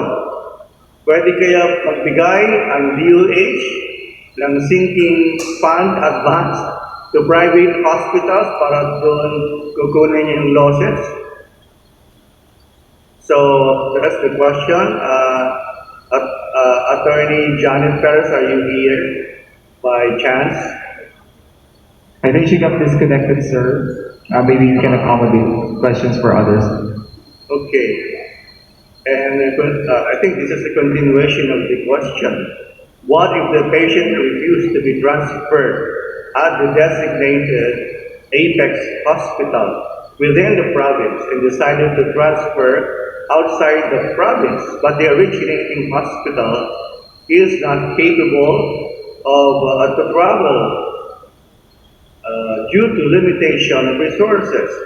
Is the originating hospital be liable after explaining the limitation of the hospital? I think Dr. Rosa Abad can also help us answer this question. Dr. Abad, could you? It's about, yes. Yeah, good afternoon po. Good afternoon, everyone. I think I written the answer po sa Q&A chat group, sir. With questions, the recently concluded PACCON of the anti-hospital deposit law, I think most of the members of PHA was able to attend. Sir, questions for that, I think the appropriate group is the people from HFOB, the point persons from the Health Facility Oversight Board and the PWG. So we'll gather and take note all the concerns po regarding the anti-hospital detention amendment of the IRR. We will relay to them and then we'll send the answer to the PHA for your information and guidance. Yeah, thank you. And the second part of the question actually is a stalemate because the patient refused to be transferred. So, nakalagay sa IRR, i-report mo. You will report the refusal. I'm sorry, yung about refused to be transferred. So, how do we, at the time, yung ATM at the moment, di ba? At the moment, what do you do? Sino tatawagan? Do you bank hotline? DOH, for example, the hotline. DOH, there's a patient here. Ayaw magpa-transfer. Ano pong gagawin namin? Wala raw siyang pera. Pero ayaw magpa-transfer. Wala bang hotline na tatawagan, for example? So yun ang tanong dyan. There's no answer to that because it is not in the IRR. There's no emergency line, no emergency or hotline. There's none. Or here's a hospital, a higher level hospital, government, who refused to accept the patient. So again, stalemate. Pag may nangyayari na, tsaka lang maunggat. But what is important is what is happening at the moment. So what is the hotline that we are going to call? Yun yung gusto namin ilagay dyan sana, pero hindi pa nakalagay. So, hindi pa masasagot yan. Hindi pa masasagot. Yes po, sir. So, yeah, we don't have the hotline included in the IRR, but yes. It's noted po na that's a good suggestion. But currently po, we have a complaint action unit po sa bureau that I think the hospital can also call them, the unit to resolve issues po regarding the hospital issues and concerns po. However po, Monday to Friday lang din po and for the hotline po, we will relay the concerns sa HFOP and the PWG. Baka po magkaroon yan, yung suggestion. Thank you. Yung mga complaint, tapos na yan eh. May complaint na, nangyari na. Pero what is important is at the moment. Okay, thank you very much, Dr. Rose. So, the next question is From an anonymous attendee, the PHA should protect financial sustainability of all hospitals in the event of patient abandonment by kins due to non-payment or probably incapability to pay, so they abandon their kin in the hospital. How can hospitals be protected against financial losses and exposures? I don't know if Attorney Janet Perez can answer this because this is about finances. Professor White, can you answer this? Probably not. Yes, I know. But thank you for replying. Okay, so yes, these are the questions. How can you support the hospital for financial losses for these kinds of situations? And it will not be covered by insurance. It will not. It says it is covered by PhilHealth. Yes, it's covered by PhilHealth. It can also be deducted from tax responsibilities or PCSO. But I doubt if there's still PCSO donations. I think wala na. Okay. Then the next question is still IRR regarding the revised IRR. The patient schedule on the authorization. Should the hospital staff ask for the deposit? I think the first question is the general question here is, could you ask for a deposit? Yes or no? Yes and no. No if there is emergency. You cannot demand any kind or any form or request a deposit.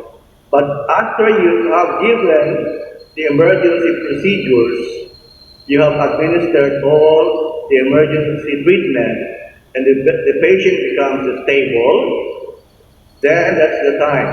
You can ask the patient, are you going to be, where do you want to be admitted? Is it in our hospital here where you are, or to another hospital? So if it is to another hospital, then transfer the patient in that stable condition. But if they choose to be admitted in your hospital after the patient has been administered emergency treatment and became stable, then you can ask for deposit.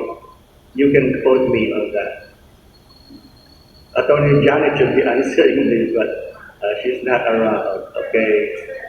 Then the next question is from Maria Presentacion Consulta. Where does tax deduction applicable when the PhilHealth do not pay the health facility?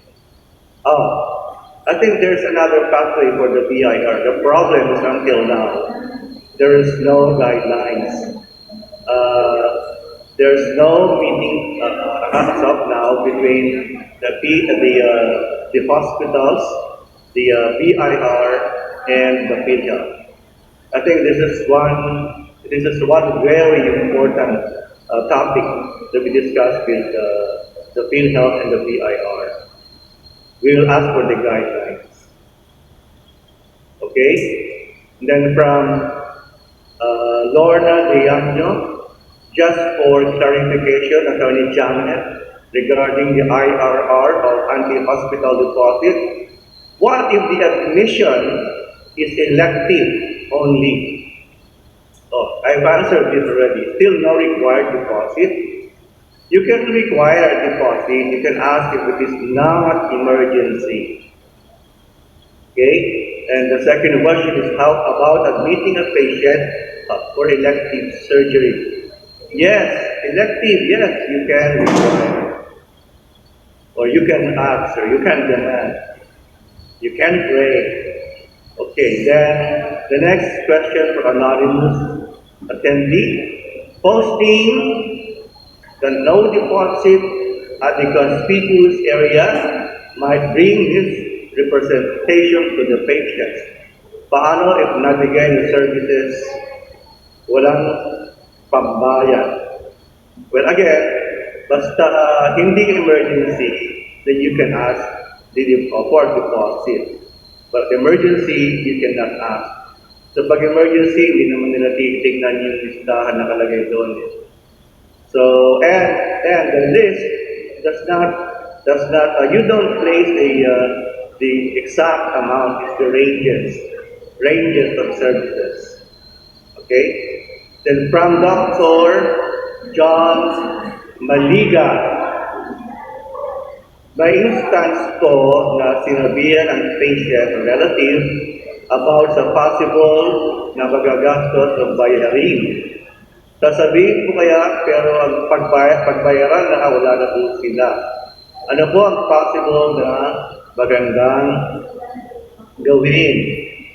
So in that case, in this situation, you should first of course, pag emergency, then you will always give the emergency treatment. So pag alam nila namang wala silang ibabayad, you can, sorry, narinig ko na ako. No? So after you have administered the emergency procedures and stable na yung pasyente, you can ask for deposit. So pag walang deposit, then you can transfer them. Okay? Alright. Oh, to my good friend for Brain Eye, Professor White. What are the enterprise offerings of Brain Eye, if any? Can you share your answer, Mr. Marcus Weiser? I would certainly share my answer because my expertise is scientific and medical, whereas Marcus is much better situated to answer this. Go ahead. Thank you, Owen. Thank you, Dr. Castro. We actually have a number of enterprise offerings that can be delivered in a number of ways, whether that is as the application to your clinicians and to your users, or in some type of white labeled offering. And they're all actually very cost effective as well. We do have representatives in the Philippines who are handling the queries directly, so feel free to reach out to us via info@braineye.com and we can make that connection happen for you.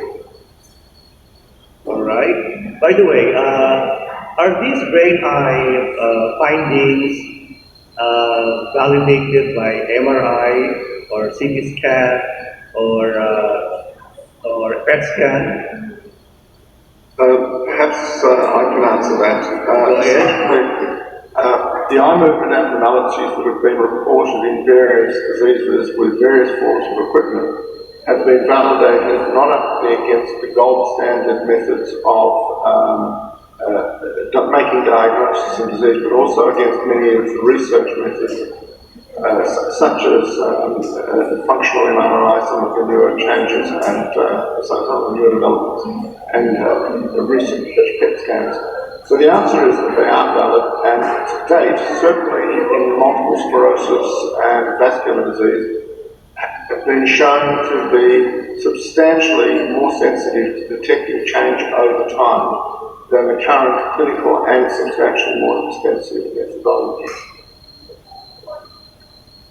Right now, for example, can the AI diagnose my brain problem, if any, remotely with that AI right now? Like the AI is sensitive to change and is probably more sensitive than the average clinical examination as determined by a general practitioner.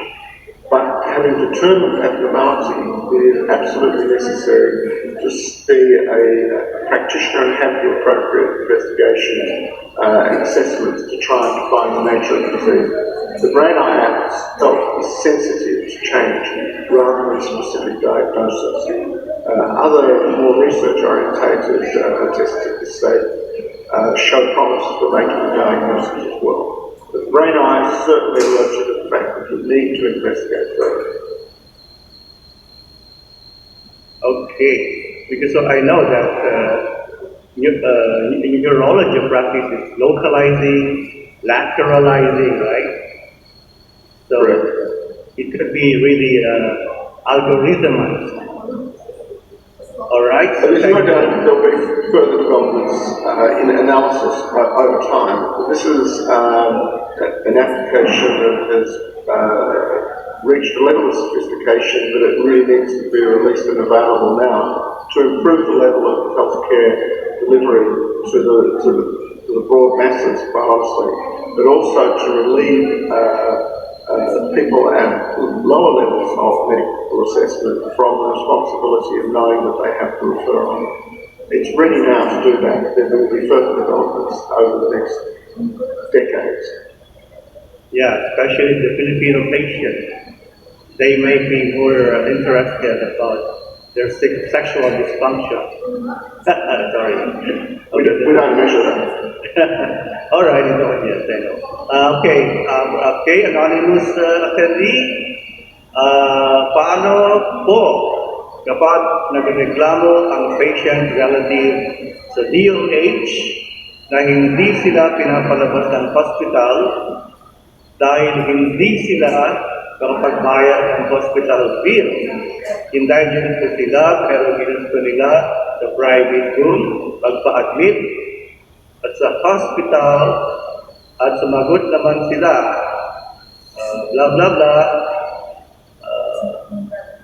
and then ulitin ko sumagot naman ang hospital with complete documents needed to answer the case, pero sabi ng DOH hindi naman daw pwede i-file ang motion for reconsideration kasi late na daw yung motion namin pinadala.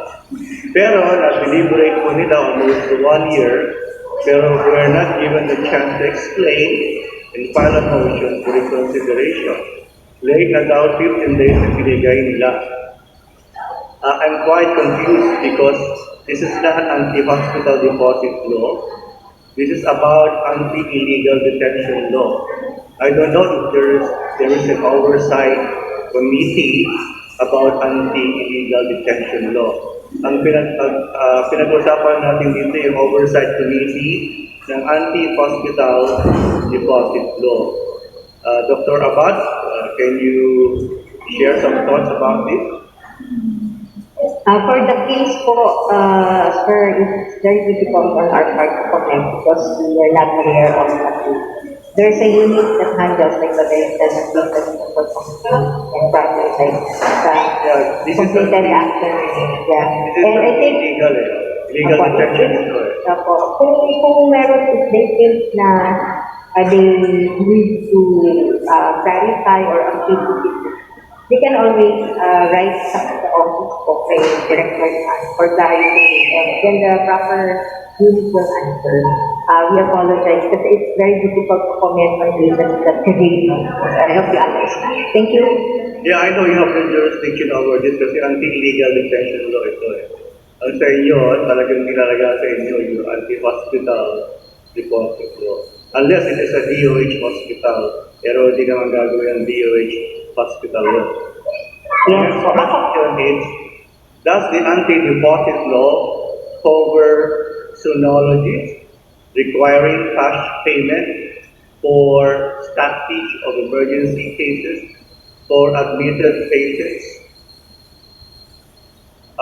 Yeah, Dr. Abad. So, sonologies requiring cash payment for stat ultrasound fee.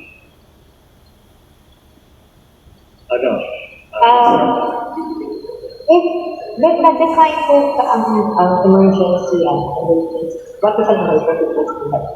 If it's within the definition of that, kung ano yung emergency case, kasi admitted po not seen in that, doon po makikita kung ano yung magiging situation for that. Ang anti-hospital po kasi diba, for emergency cases, kailangan ibigay ka agad servisyo without if the ultrasound is an indispensable part of the medical emergency treatment, then I believe we cannot also demand for deposit. Yes. Okay. Thank you. So, if, again from an anonymous attendee, if a patient after being stabilized and prefers to be transferred to another hospital, can we ask for payment first to our hospital before transfer? Most of the time, they ask for promissory note para makalipat. And sometimes patient overstay and di na matransfer kasi di pa po nakakabayad sa hospital. Are we allowed to hold them and for how long? So again, this is an issue of anti-illegal detention law, not anti-hospital deposit law. The problem here is we're talking about emergency room. Do you distinguish private room and charity rooms emergency? I think this is one of the stalemate questions that we asked before. The emergency room situations. Would you distinguish private emergency situation and public or government patient in the emergency room? Hirap. I think there's no answer to this. All right. And then the next question is how to manage stable patients to refuse to transfer and have no financial capacity to pay even the deposit. Over the time, while the facility, the patient's condition deteriorated, leading to additional emergency procedures, thus furthering the financial loss to the hospital despite PhilHealth financial assistance coverage. Well, that is really the burden upon the hospital if you have patients in that kinds of situation. Talagang ganyan. Of course, you can always ask for PhilHealth reimbursement. I don't know how they will react to that. The next question is, ano po ang dapat gawin sa mga hospitals na bigla na lang nagpapadala ng what is it, THOC, TOC, patients without coordinating, a transfer of patients without coordinating to the receiving hospitals. Kawawa po yung patient if unattended, stabilized, na receiving hospital, but so happen no available bed for admission. So ililipat na naman. Yeah, that's why it is required under the anti-hospital deposit law. It is mandatory that it should be coordinated. It should be coordinated. And yun nga, yung iniingit ko, yung hotline sa mga ganitong situation para may matawagan. Okay, another question from anonymous attendee. Will PhilHealth cover emergency charges of patients who stayed in the hospital emergency room less than 24 hours? Well, it doesn't matter whether 24 hours or less or more. For as long as it is emergency, then the anti-hospital deposit rule says you can charge it to PhilHealth. Okay, it's reimbursable by PhilHealth.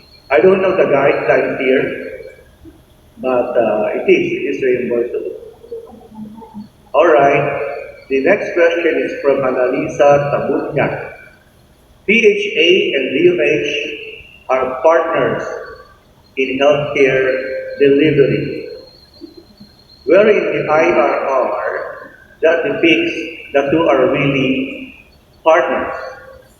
Seems that the burden on financial matters ay nasa hospital lamang. It's a comment, so I will not ask for an answer. Anonymous attendee to brain eye.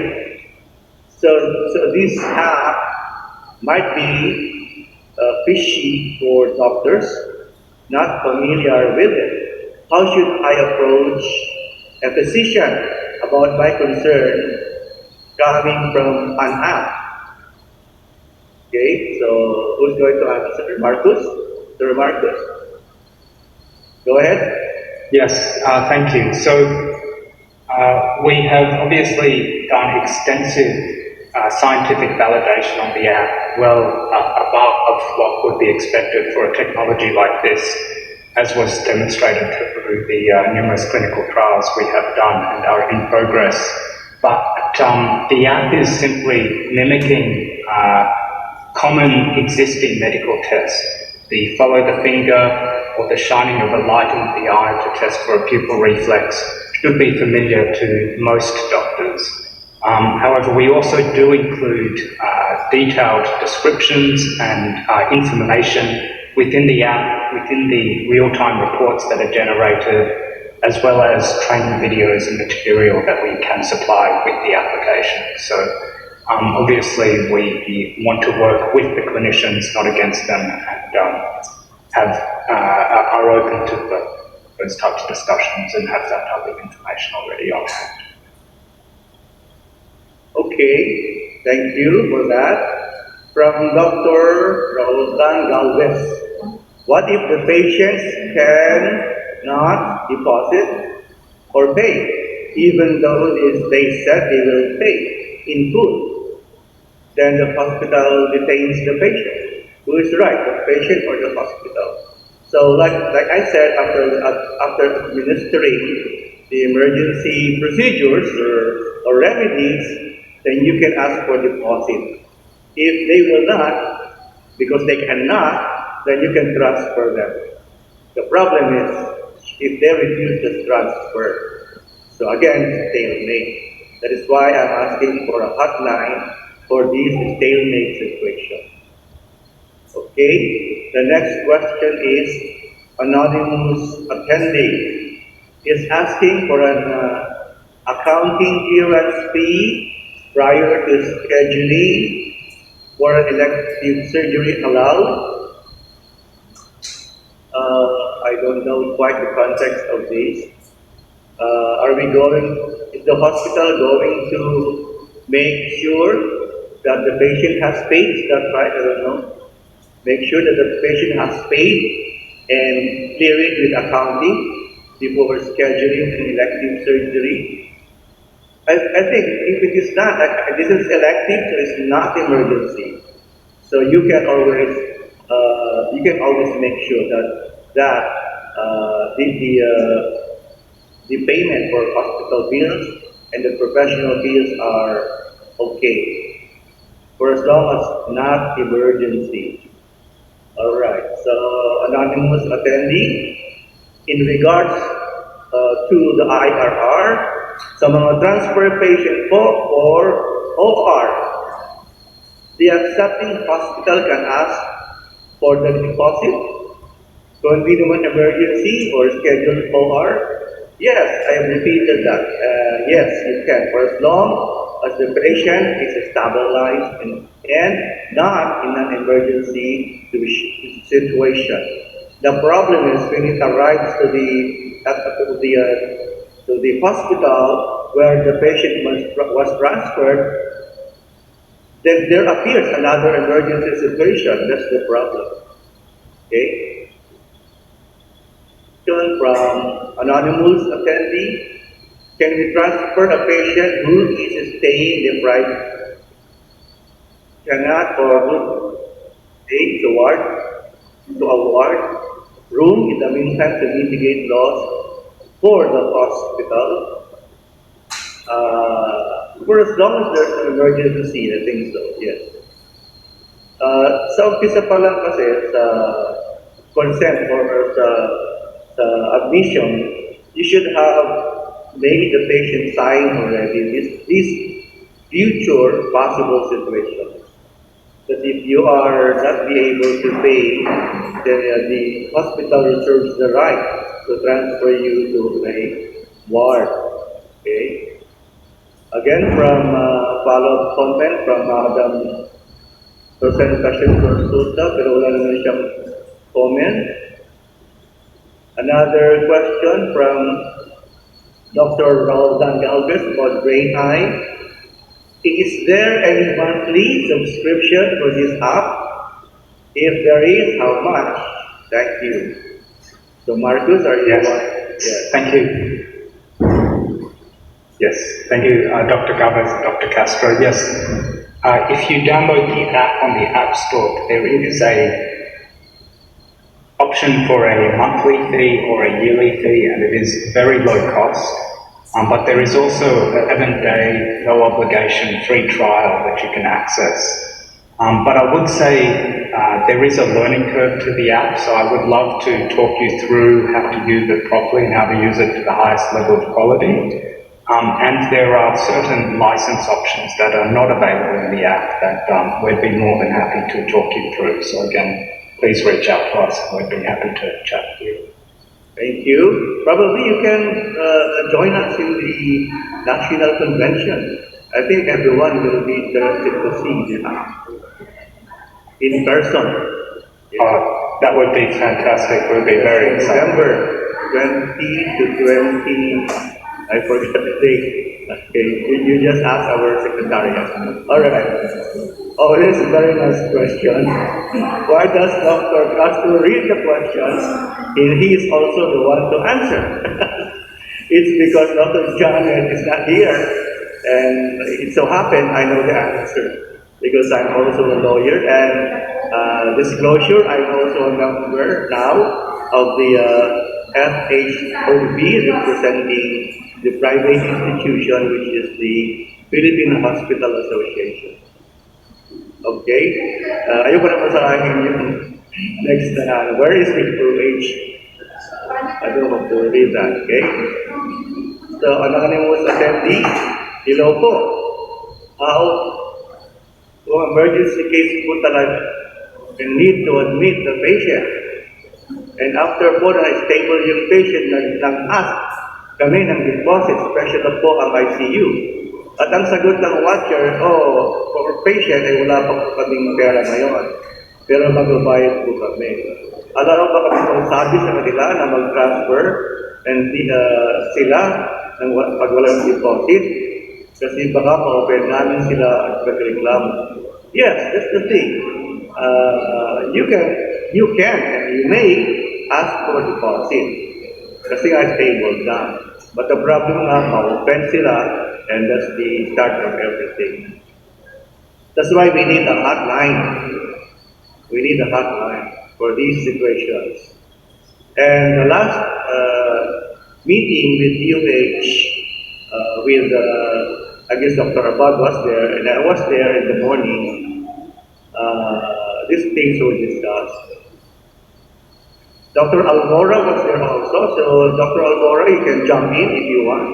I know you're traveling along the zigzag roads of Tabuk, Kalinga. Okay, so the next question is how much deposit can we ask from the patients? Oh, that is case-to-case basis, I think. Depends upon the situation or medical condition of the hospital. We cannot answer that. Another one from Maria Presentacion Consulta.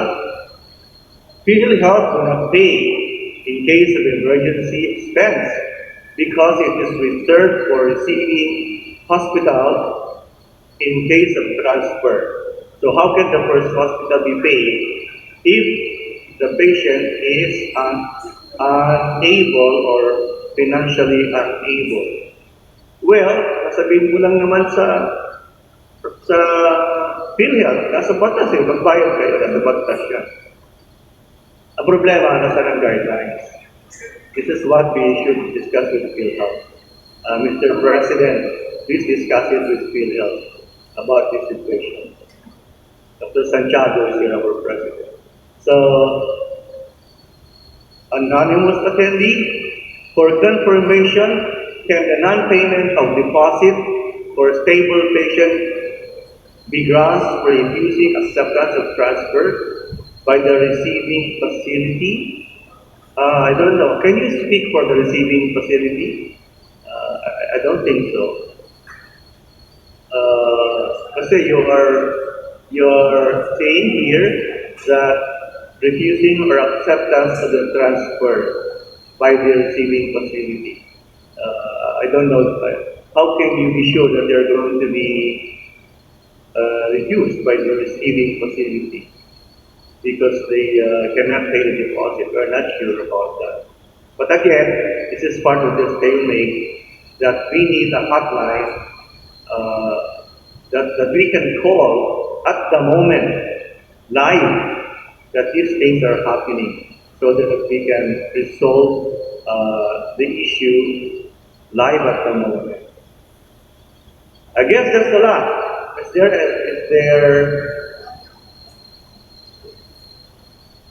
the chat? Let me review the chat. Some questions regarding to the brain eye. Can you mention hospital clients here in the Philippines? Do you have any from the Philippines? Brain eye. Marcus, do you have clients in the Philippines already? I'm happy to jump. Oh, you go, Mark. Go for it, Richard. No, go for it, Richard. Oh, fantastic. Hello all, apologies to jump in here late as well. We are currently, we have only just confirmed our commercial partners in the Philippines. So currently working with a number of reputable groups there, but all currently in discussion phase at the moment. So looking to enter the Philippines market over the coming months. Okay. Another question for you. What are the brain functions or impairments that can be accurately predicted by brain eye?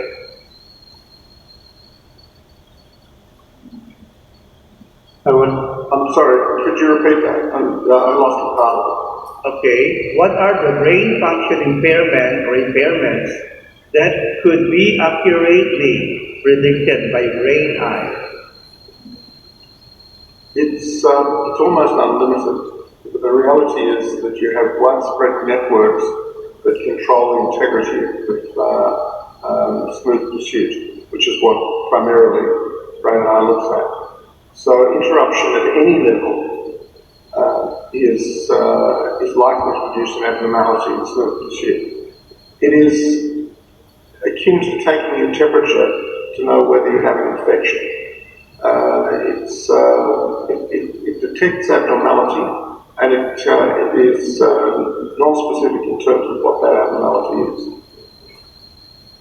All right, thank you. This is a question again for transfer of patient. What if the receiving hospital refuses to admit patient due to maximum bed capacity of the latter, which is the case for most government hospitals? So this is a stalemate again, which again they're asking for hotlines to call so that this at the moment situation should be resolved. Let me scan again.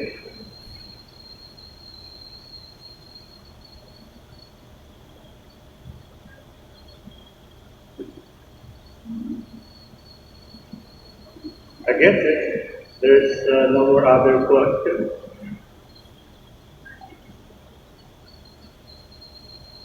Here, another one. We accepted patients without deposit.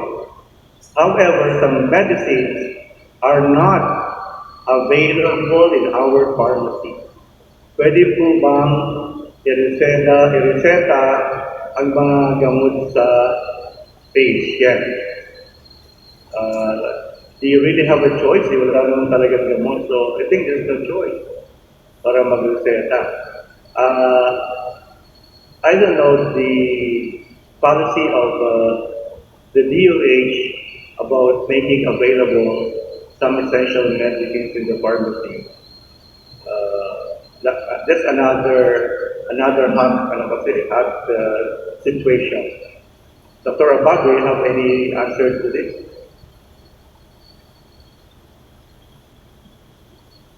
Hindi available yung gamot. So do they have to prescribe? patient can buy outside. The problem is the PhilHealth. Are they going to reimburse it? That's the problem. Wala si Dr. Abad, balis na. Okay.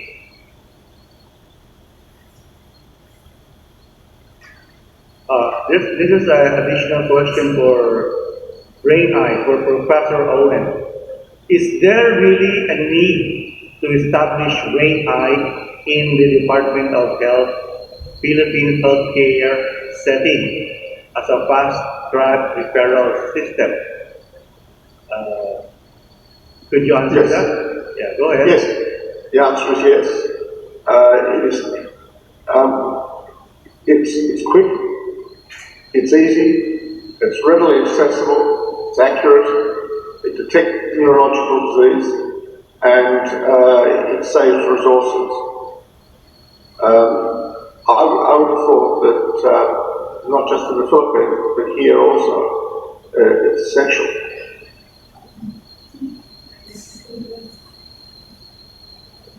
All right, thank you. There's an additional question from Violet.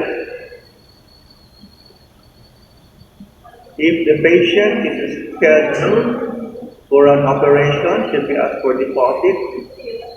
Again, if it is emergency, you cannot. But if it is non-emergency, you can. It's the same question from Mona. In asking deposit, can we ask the patient right after the procedure has been done, or will wait for the following day to request for such deposit? Doesn't matter whether before or after, for as long as there's no emergency situation anymore after the emergency procedure has been administered and patient is stabilized. The problem is when do we say patient? And the IRR says it depends upon the assessment of the physician. Okay. So I guess that's about it. There are no other questions that we see. Okay. Let me just read this. Here, pahabol. The term emergency, is it defined in the IRR? Yes, it is defined in the IRR, but there were so many discussions during the last meeting. Ang sabi ko nga doon, physical depends upon the examination by a prudent doctor, but it should be placed there at the time of physical examination. Because once the patient leaves the hospital for transfer, for example, anything can happen. So I always suggested that it should always be placed there. Examination at the time, at the findings at the time of examination. Alright, I think we have exhausted substantially the issues here, and we would like to thank our speakers, from our friends from Brain Eye, Professor Owen White, Richard Nash, Marcus Schweizer. Thank you very much to Dr. Rose Abad also, and to Attorney Janet. Thank you very much. And I would like to give the floor back to our host. Thank you. All right, thank you very much for the effective facilitation of the open forum. So just to award the certificates.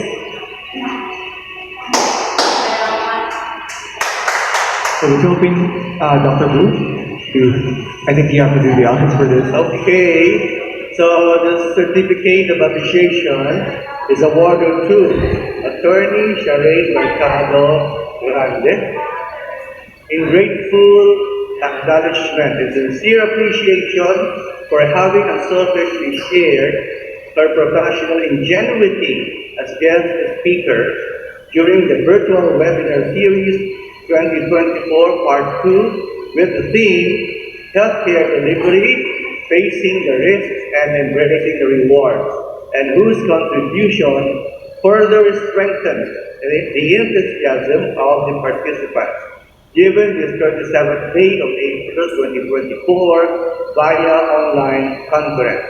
Signed, Maria Lourdes Tayusa, and Chairperson of the PHA Webinar Conference, Vice President for Government Hospital Affairs, and Dr. Jose Pinson Chavez Jr., President of the Philippine Hospital. Recording stopped. Recording in progress. Then next is the certificate of appreciation to Attorney Janet Onquego Perez with the same citation and signature. Thank you.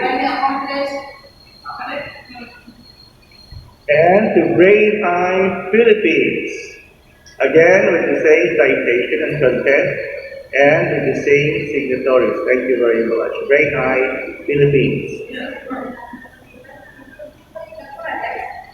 Also to Juniper 3 Procurement Corporation, Certificate of Appreciation with the same citation and content with the same signatories. All right, thank you very much, Dr. Attorney Bu Castro. And to all the attendees, you are reminded to answer the evaluation form. So you can scan the QR code shown on screen or click the link that is sent in the chat box. This is important for your certificate of attendance for this webinar. Now, as mentioned, Dr. Jaime Almora is in transit, so to give the closing remarks, sorry for the overexposure, Dr. Bucastro, but we request again for your message. I'm back. All right, so for the closing remarks in behalf of Dr. Jaime A. Almora, thank you to all 400 plus PHA members from Luzon, Visayas, and Mindanao for joining us today for the Part 2 virtual webinar. We also thank our platinum sponsors for today, Juniper 3 Procurement Corporation and Brain Eye Philippines, for imparting knowledge and sharing information about their innovative products that are aimed to improve the facility's operations and medical services. We look forward to seeing you at the 75th Annual National Convention and Exhibit in November, where close to 2,000 representatives from our member hospitals are expected to participate. And talking about the upcoming annual convention and exhibits, as previously mentioned, we will be launching the Mr. and Miss PHA contest and the singing competition. All information on contest requirements and mechanics will be emailed to you soon. We will continue to conduct as well the hospital awards and the most looked forward search for hospital best practices in infection prevention and control. The Brillo coffee table book should also be looked forward to as it aims to highlight the PHA as an association together with the provincial chapters. We enjoy the PHA chapters to start coming up with their write-ups for the Brillo. If surely this is your time to shine. Thank you and enjoy the rest of the day. All the thank yous to Dr. Bu Castro. Once again, this webinar series is brought to you by the Philippine Hospital Association, and for this installment in collaboration with Brain Eye and Juniper 3.